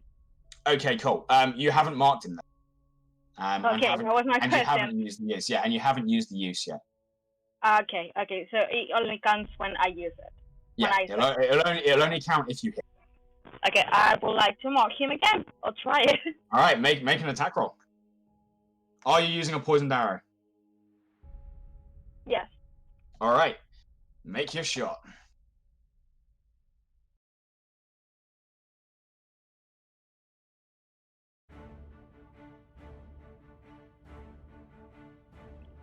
Are you using the advantage from Zephyr Strike that you've still got? Oh, can I? But I have already rolled.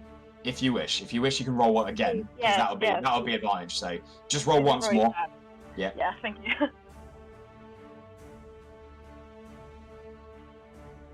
Okay, my setup 22. 22. Yeah, they can't even parry that. So you open fire with this one using your Zephyr Strike as the arrow fires so much faster. Those of you even those that can't see Feng, there is just this bolt of green energy that zips straight across as this arrow almost breaks the sound barrier hitting this guy. Go ahead and roll me. Oh, you've marked him this turn, so that is 1d6 for the bow. 1d4 for the mark. 1d8 for Zephyr Strike. Yeesh. They're going to make a Constitution saving throw, which they roll a natural 1 on, and you ignore their resistance. Oh man, you are stacking up dice. You are really stacking up dice. And another 2d8 poison damage. Fuck. So that is 3d8, 1d6, and a d4. Ooh. +2. Plus, I think 3. +2, +2. Plus 2, yeah. Yeah.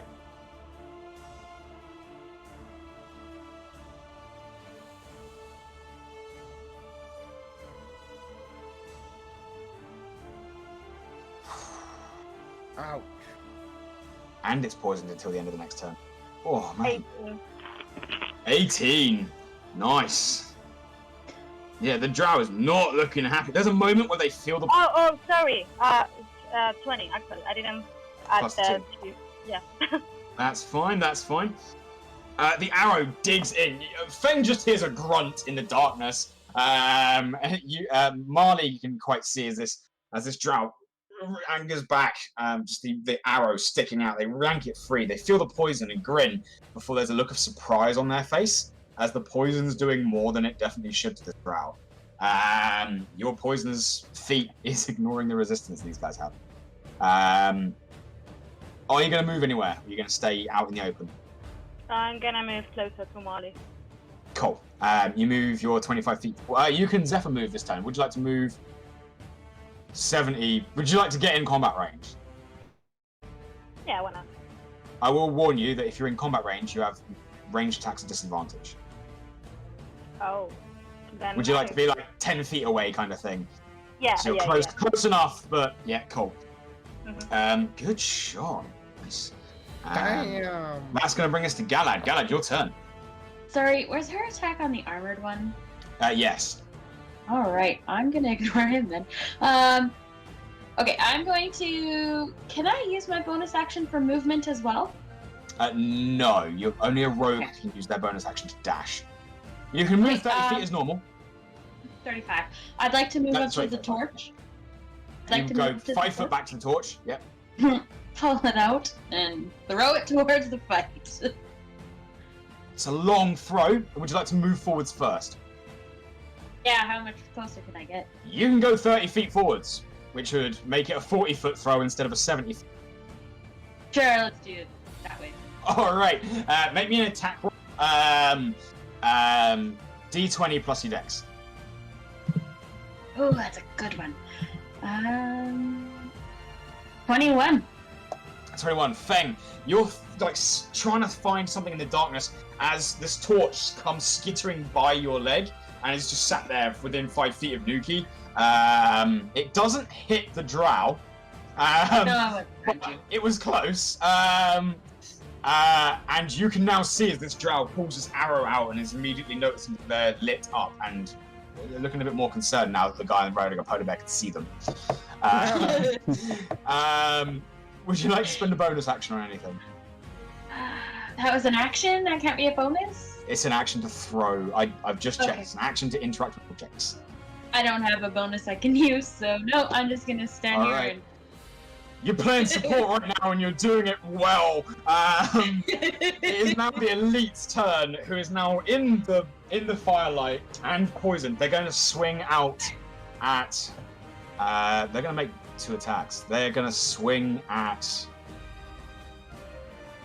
In a panic, probably Feng. So they're going to make their first attack against you, Feng. Against me and not Nuki? Against you. Cool. On a 17 to hit.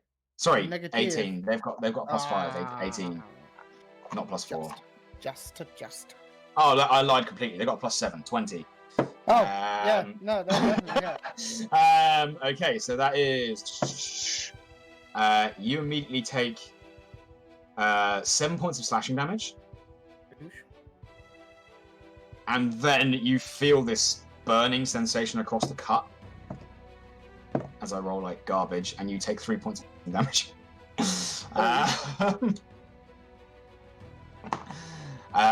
Their second attack is going to turn around and it's going to try and hit Marle.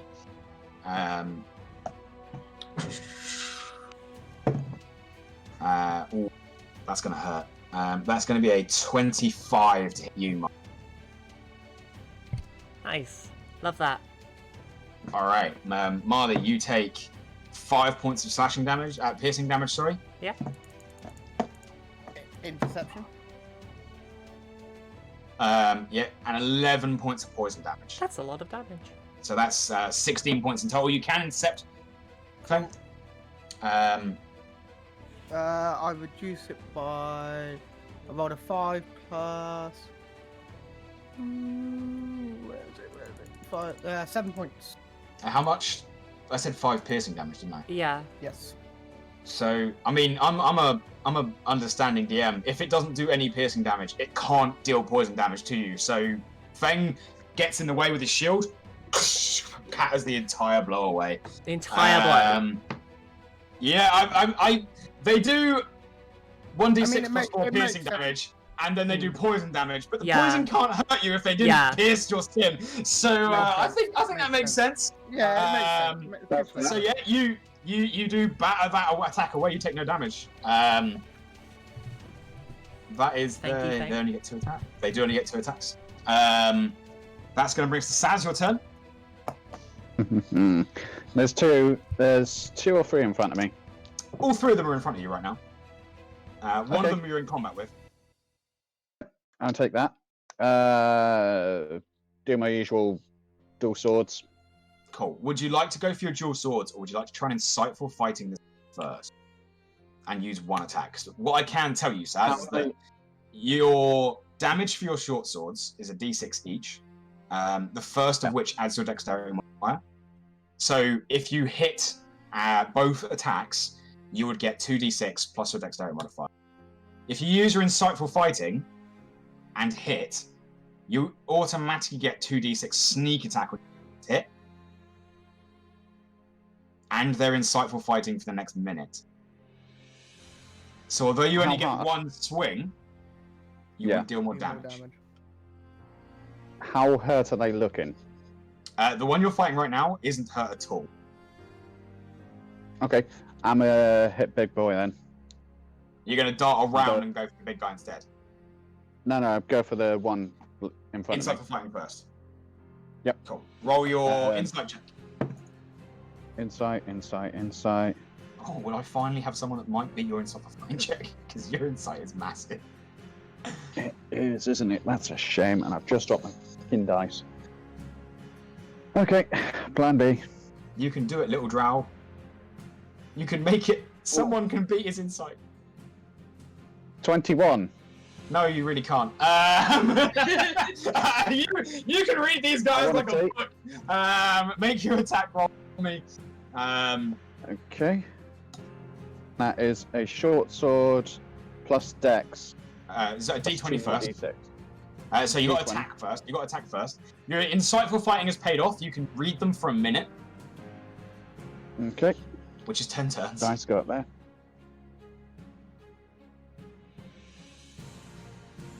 Yeah. 25 to hit. 25 is going to hit. Go ahead and roll your damage.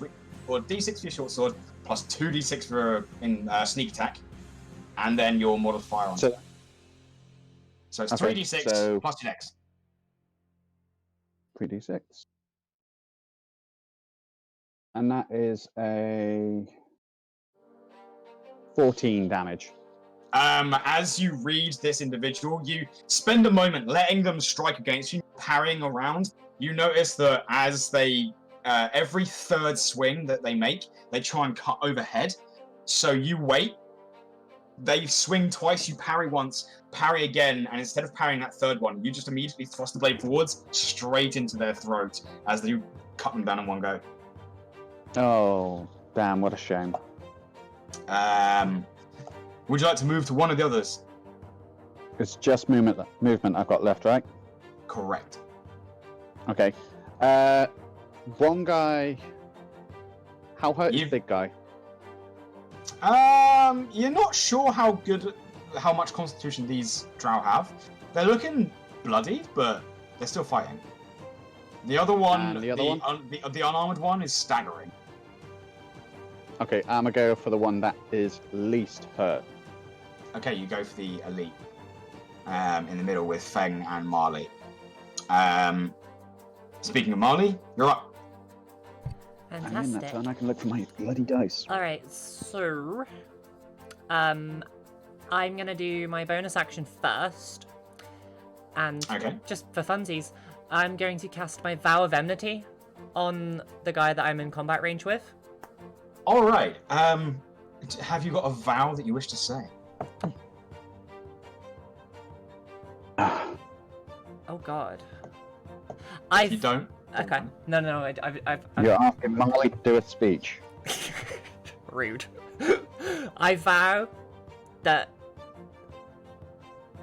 Wait, how do I say this? I wish for you to die really friggin' soon and be reborn as somebody who is only ever given lukewarm meals. Savage. Less of a vow and more of a curse, you spit at this drow.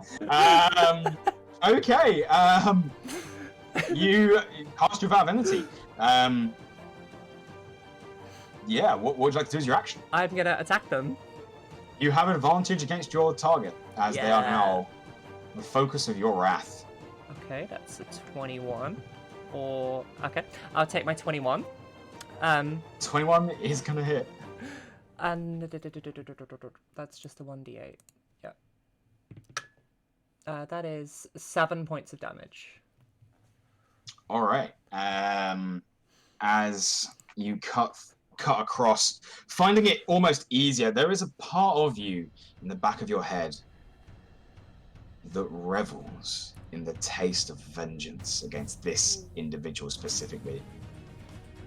Ooh. Funky. Are you going to move anywhere? Or are you staying in the fight with that? Nope, I'm staying there. Brilliant. The last remaining drow looking across the battlefield. They're going to take a moment and they're going to start running as they are going to move and dash into the dark, going 60 feet beyond most of your line of sight. In fact, Mamba would be the only person that can see at this point. No, because you guys have exactly 60. Can Saz, Mamba, and Marley make me perception checks? As you guys are in melee combat. I don't see shit. You don't. You see them dart off, and that is it. Perception? Mm-hmm. 17. It'll be. I will say this is in dark vision. You relying on dark vision. It is at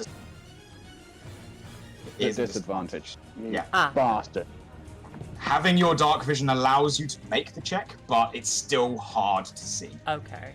In that case, I got an 8. Okay, I'm happy with that. So I got an 8 from Marley. 18 advantage. 18 from Saz, and 10. As you guys watch, this figure darts off 60 feet and vanishes behind some rocks. Were they in combat range with me? Not this one. This is Okay. the unarmored one on the opposite side. The elite is still fighting you.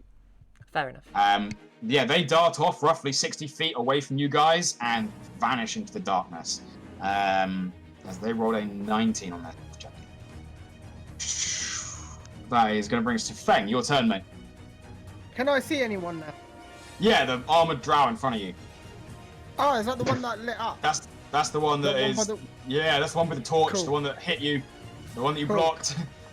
Cool. I'm gonna look at him and go, ha, my turn. And then I'm just gonna lamp him on with a hammer. All right. Saying your favourite catchphrase.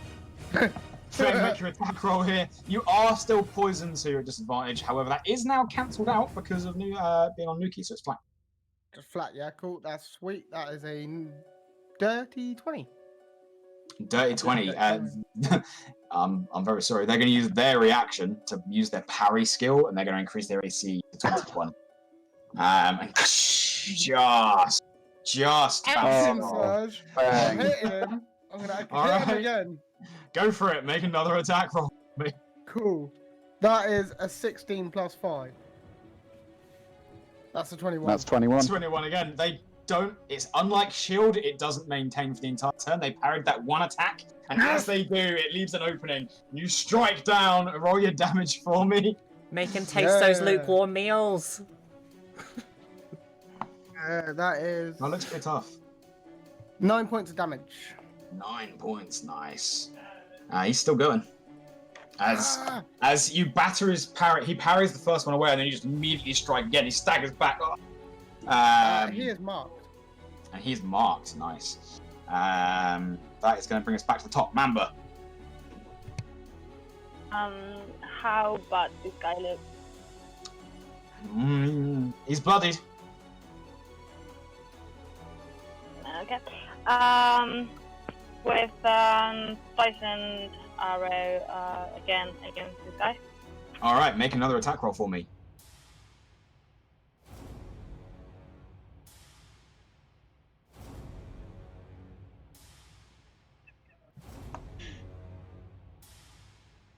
$15.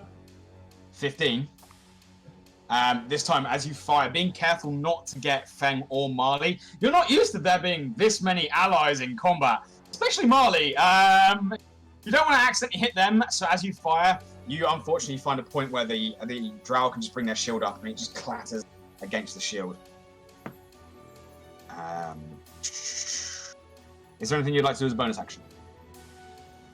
No, I'm fine. All right. Galad, you're up. I'm gonna cast Firebolt at the armored guy. All right, go ahead. Make me an attack roll with your spell attack modifier. Well, this is going to be fun. 24. 24 is gonna hit. They can't block that. I think that's 1d10 fire damage as this bolt of red energy crashes against them. 10. 10 points. The fire erupts across the front of them. They're starting to stagger now. Are you going to stay where you are back at the back? Yes, I'm gonna stay where I am. All right, cool. It is their turn. They're going to make one attack against Marle and one attack against Feng here. So they're going to attack Marle first. Sounds fun. Which is at disadvantage, I believe, because of Mark. Yeah, it is. Because Feng marked him. I hate you guys. That turns it from a natural 20 to a 19. Oh. Which still hits. Yeah, it does. That is going to be big damage. That is going to be 10 points of piercing damage. Sounds fun. Interception. Roll your interception. This is the most toxic combo. That is only 7 points of piercing. 7 points. So you take 3 points of piercing damage. Yeah. Followed by that's karma for you. 16 points of poison. Do I not have to take? Do I not have to roll Constitution for that? Not for this one. Okay, so 16. Wait, so that's 19 points of damage. Correct. Fucking That hell. was gross. Fun. Their second attack is against Feng. Please don't hit. Please don't hit. Please don't hit. Please don't hit. I will say that someone has a feat here that they can use to complete this toxic combo of the two of you stood next to each other. I do. What do I do? What's the feat? I'm going to let you work it out. This is currently going to be a natural 20 to hit. Oh, God. Sentinel. Wait, You'll be fine. I've been reading that the whole time. I'm going to use Sentinel or something. I don't know what I'm doing. So Sentinel uses your reaction to immediately attack the enemy that is attacking a friend within 5 feet of you before their attack roll. So you get one free attack against this guy. Sweet. Okay, I'll take that. Which completes this toxic combo of if I attack either of you and you're stood next to each other, the other person of you hits them. You could always attack I've me, got just bonus saying. action, smack him next. I forgot Saz was there. Oh, I love all Saz. Yeah. It's okay. Yeah, It isn't. So far, it is a natural 20 against Feng. Okay. Yeah, it's gonna Sorry. Alright. You have advantage in the attack roll because they are your target of Valben, which is I know. incredible. 23. 23 hits, and they can't parry that either. No. And because that boy just did so much damage to me, I'm going to smite him so hard in the face. Yes! How many Could spells? have attacked me. I have just saying. one spell slot left, I think. This is your last spell No, slot. it's not actually. No, I've got two left, I think. No, because I cast Nice. Heroism. Sorry, I have one left. This is my last one. Yeah, well, this is your last spell Yeah. slot. So go ahead, roll 1d8 for the rapier plus 2d8 for the smite. Sweet. However, you are out of So spells. smite damage is 14, and then that is 6 plus 5, so that is 11. So that's, yeah, 11 plus 14. 20. And yeah, you do. As this blade comes swinging down towards Feng, you immediately dart in the way and just inverted slice and cut open their jugular. Feng, a dull blade lands against you as you cut them down there, Marley. Can I kick him in the crotch? As they are clasping at their neck, you just boot them in the nuts. They immediately crumple down, lay on the floor, and bleed out. Very much dead. As that poor guy got poisoned by some mega Mamba shot, which included Zephyr Strike for a fuck ton of damage. He thought he was so hidden and threw a torch at him. That is some clutch support play. And now he's cursed. that was the first time the party worked well together. You guys worked really well together. What is going on? To be fair, Like, Saz took out the weak one. The if next. he was still alive, I would have asked if he would caught fire and then cast Thaumaturgy to make the fire even brighter. So if there's fire on his shoulder, literally blinded. As the cabin goes quiet for a second, I would like everyone to make me a perception check at distance. Oh, did the other Advantage. For The- Nuki. did the other person go? Well, there was three Yeah, he people. went away. They spent their turn running. Pussies. Everyone make me a perception check at disadvantage, apart from Nuki, who gets to make. Oh, well, Oh, Yes, yes. I just rolled a make it 3 flat. and a Easy. 1. So Nuki is flat. Cool. Everyone else is a regular perception. I was like, I That's- can't possibly roll worse than my 3, and then I rolled a 1. So my perception check was 4. Right, cool. We've got a 4 there, Saz. It's alright, guys, I got this. Saz, what 19. did you get? Nice. 19. 90. Okay, Galad. And 10. Mamba. 10. 10.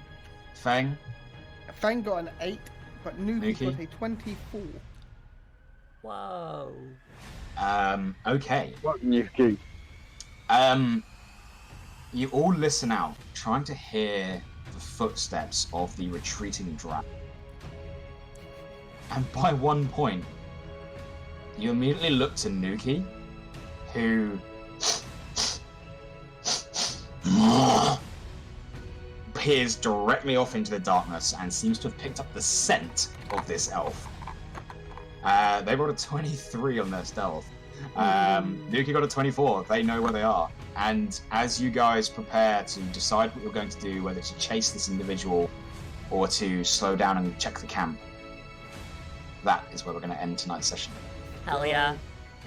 Ah, I had definitely such a chasing good it plan next lined up session. as That we well. are chasing. We are absolutely crushing them. What am I doing? I'm turning the ultra dramatic music off.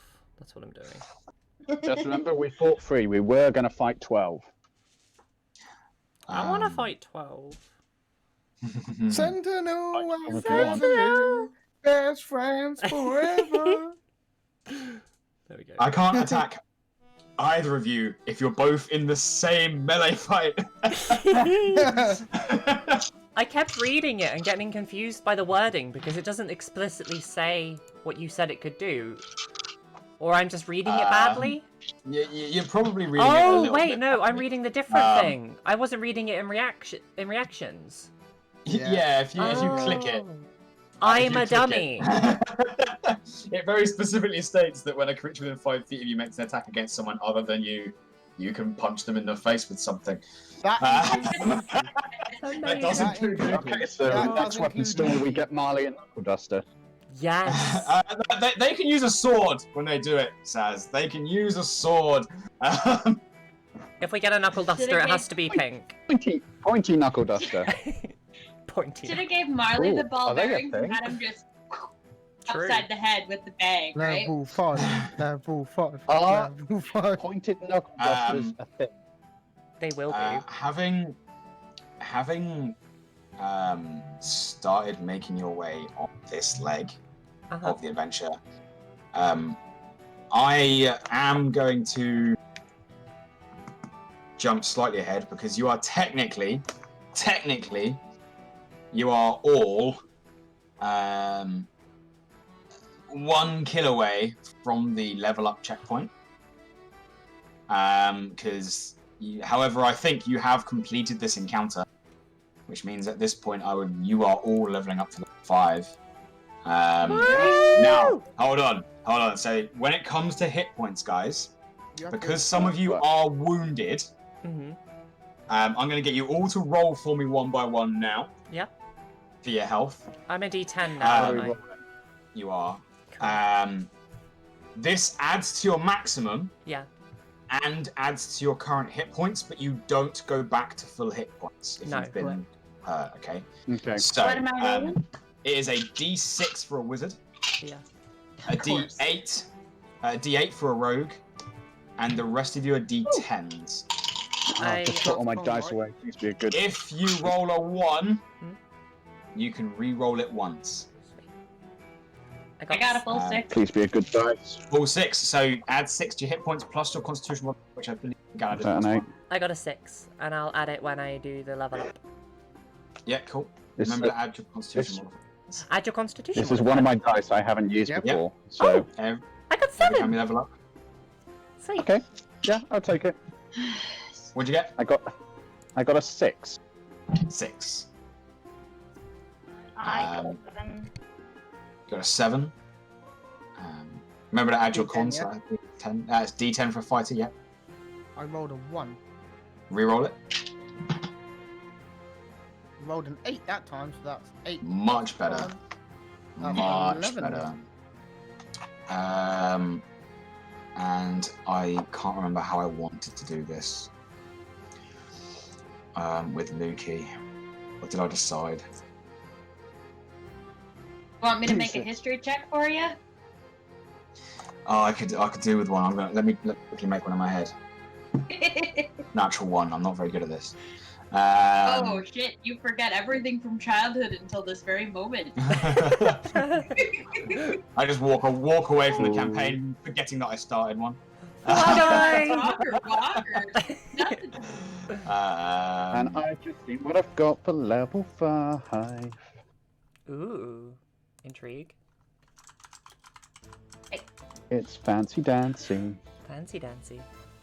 Okay, can you roll me a D10 for Nuki, please? Yes, I can. That is a 6. Okay.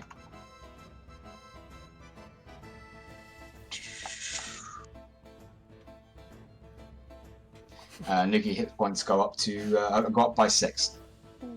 Go up by 6. Yeah. Cool. That's 39. Yeah. I don't think I have anything I can do at level 5. There are some big things for wizards. Mainly, I do believe at level 5, wizards can. Remember, you learn 2 new spells every time you level up. Mm-hmm. I believe wizards at level 5 get their first level 3 spell. Big. Oh, You yeah, get- I looked at spells You get back when two 3rd level spell slots. Oh. And this is where wizards get horrible. Yeah, So, I've noticed yeah, with a lot of you the can spells go I've through read. your spell list. You learn any 2 spells up to level 3. Oh my I god. do recommend you pick a level 3 spell to learn. Well,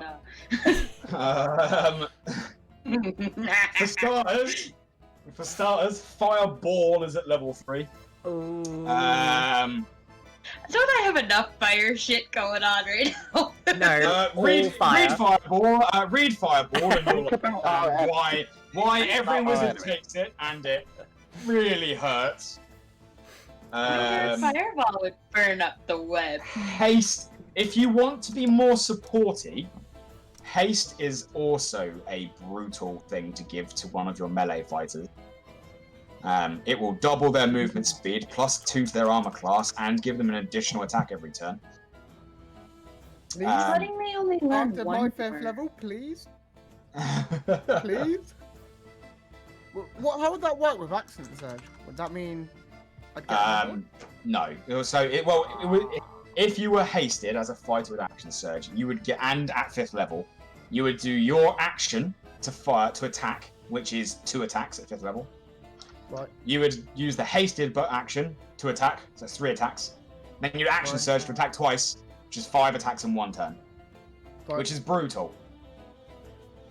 That's pretty good. And I do believe that Saz's sneak attack has got 3d6 now. I'm not going to say. Oh my god. That you've got level 3 spell slots, and that Mamba, Feng, and Marle now all have 2 attacks each. Can't wait. This is gonna be terrible. Yeah, it's saying I can But only I learn do, or prepare one more spell. You should learn 2 spells. You might only be able to prepare 1 more spell. Okay. Let me have a look. It looks like haste kind of just moves their next turn up to their turn, and then they can't take the next turn. Am I correct? Am I reading that right? No, that's definitely not right. Let me really quick. So haste increases a target's armor class by 2, gives them an additional action every single turn, and doubles their movement speed for 1 minute. At the end of that 1 minute, they do get stunned for a turn, which means they do miss a turn. But a minute is 10 turns. So they have 10 turns to do something about it, or until Galad loses concentration on the spell. Obviously, I was just pointing out some of the ones that I think are cool. This is your wizard. You can select whatever the fuck you want. So, my sneak attack is now 3d6. Nice. And I've got this thing called Uncanny Dodge as well. Yep. So basically, if I attack Saz, he can reduce the damage by 1/2. If I attack anyone next to Feng, he can reduce the damage by 1d10 plus 3. If I attack anyone standing next to Feng, who he's hit, they get attacked. If I attack anyone next to Marle, she hits them. If I don't attack any of them, I get shot to bits by a poison-arrowed huntress or blown to bits by a fireball caster mage. You guys are horrific. We're about to go near enemies where we can fire. Sorry? Drows are poisonous. Yeah. Their weapons so far have been using poison. They love them some poison. Where? Oh yeah, and I also get hit with poison because absorb elements. Yeah. We're so balanced. I love us. I can't wait to start taking 2 attacks. I know, now right? Nuki can start taking attacks also in the same turn. That's gonna be so cool. I've actually Pretty dope. been dabbling on like leveling up Saz and leveling down and what kind of feats and opportunities that I want. I have a lot of ideas which I want to bounce around people now. So, one thing I will point out, now that you guys are level 5, the next time you guys level up, you will be allowed, if you wish, from this point onwards to multi-class. Obviously, you must meet the requirements written in the books. But now that you guys have hit level 5, you multi-class into whichever additional classes you wish. Is there a disadvantage to doing that? Efficiency bonus went up as well.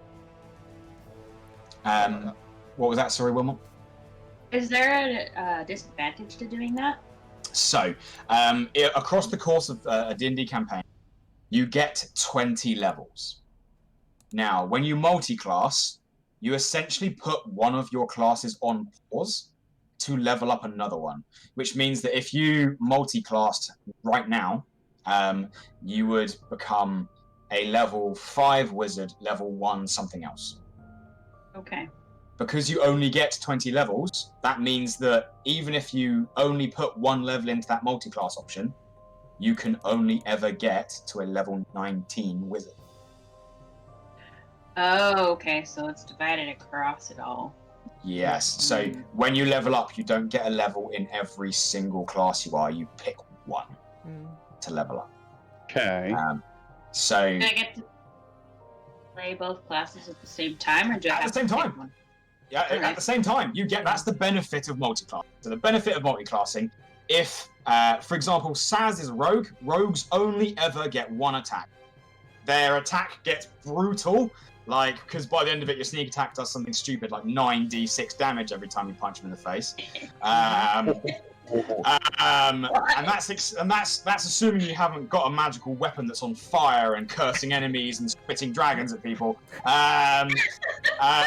But if Saz wanted to, he could multi-class a couple of times to maybe only get 8d6 sneak attack, but 2 attacks from multi-classing the fighter. Or he could multi-class into Saz into a wizard. If you've got the intelligence, which I think you do.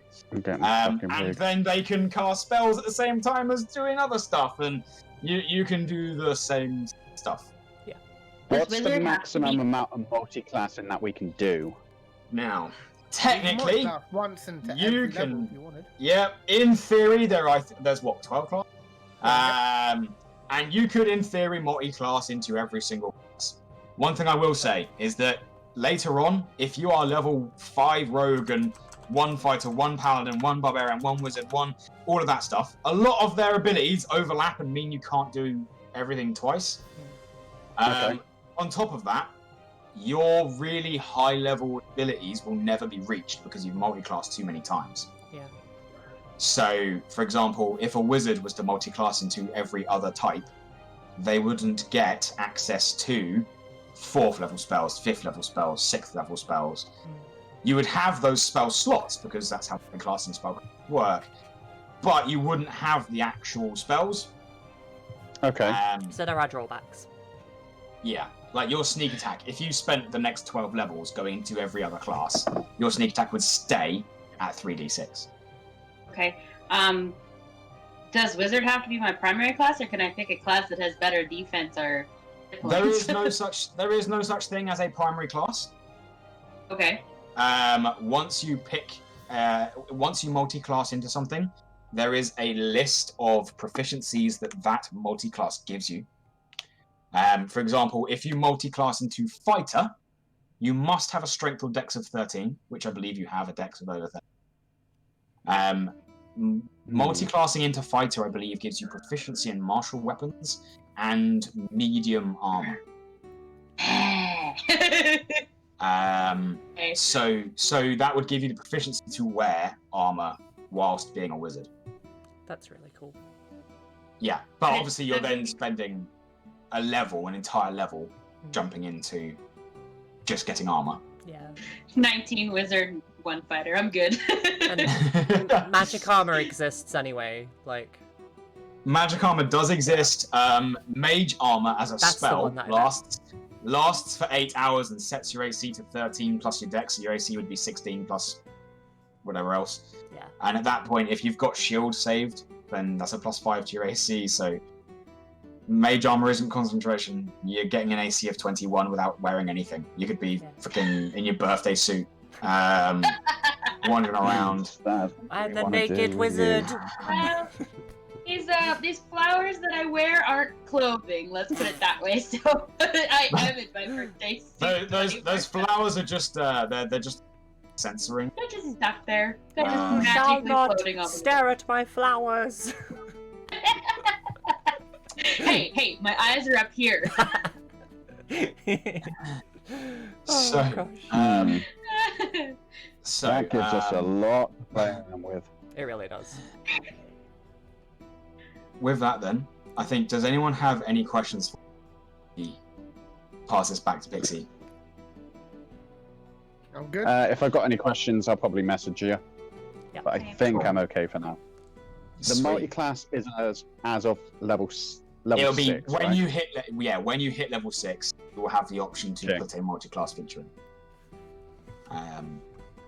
So in that case, we'll pass it back to Pixie, and I think Heck yeah. from the rest of us, we'll all say goodbye. Bye. Thank you for being here.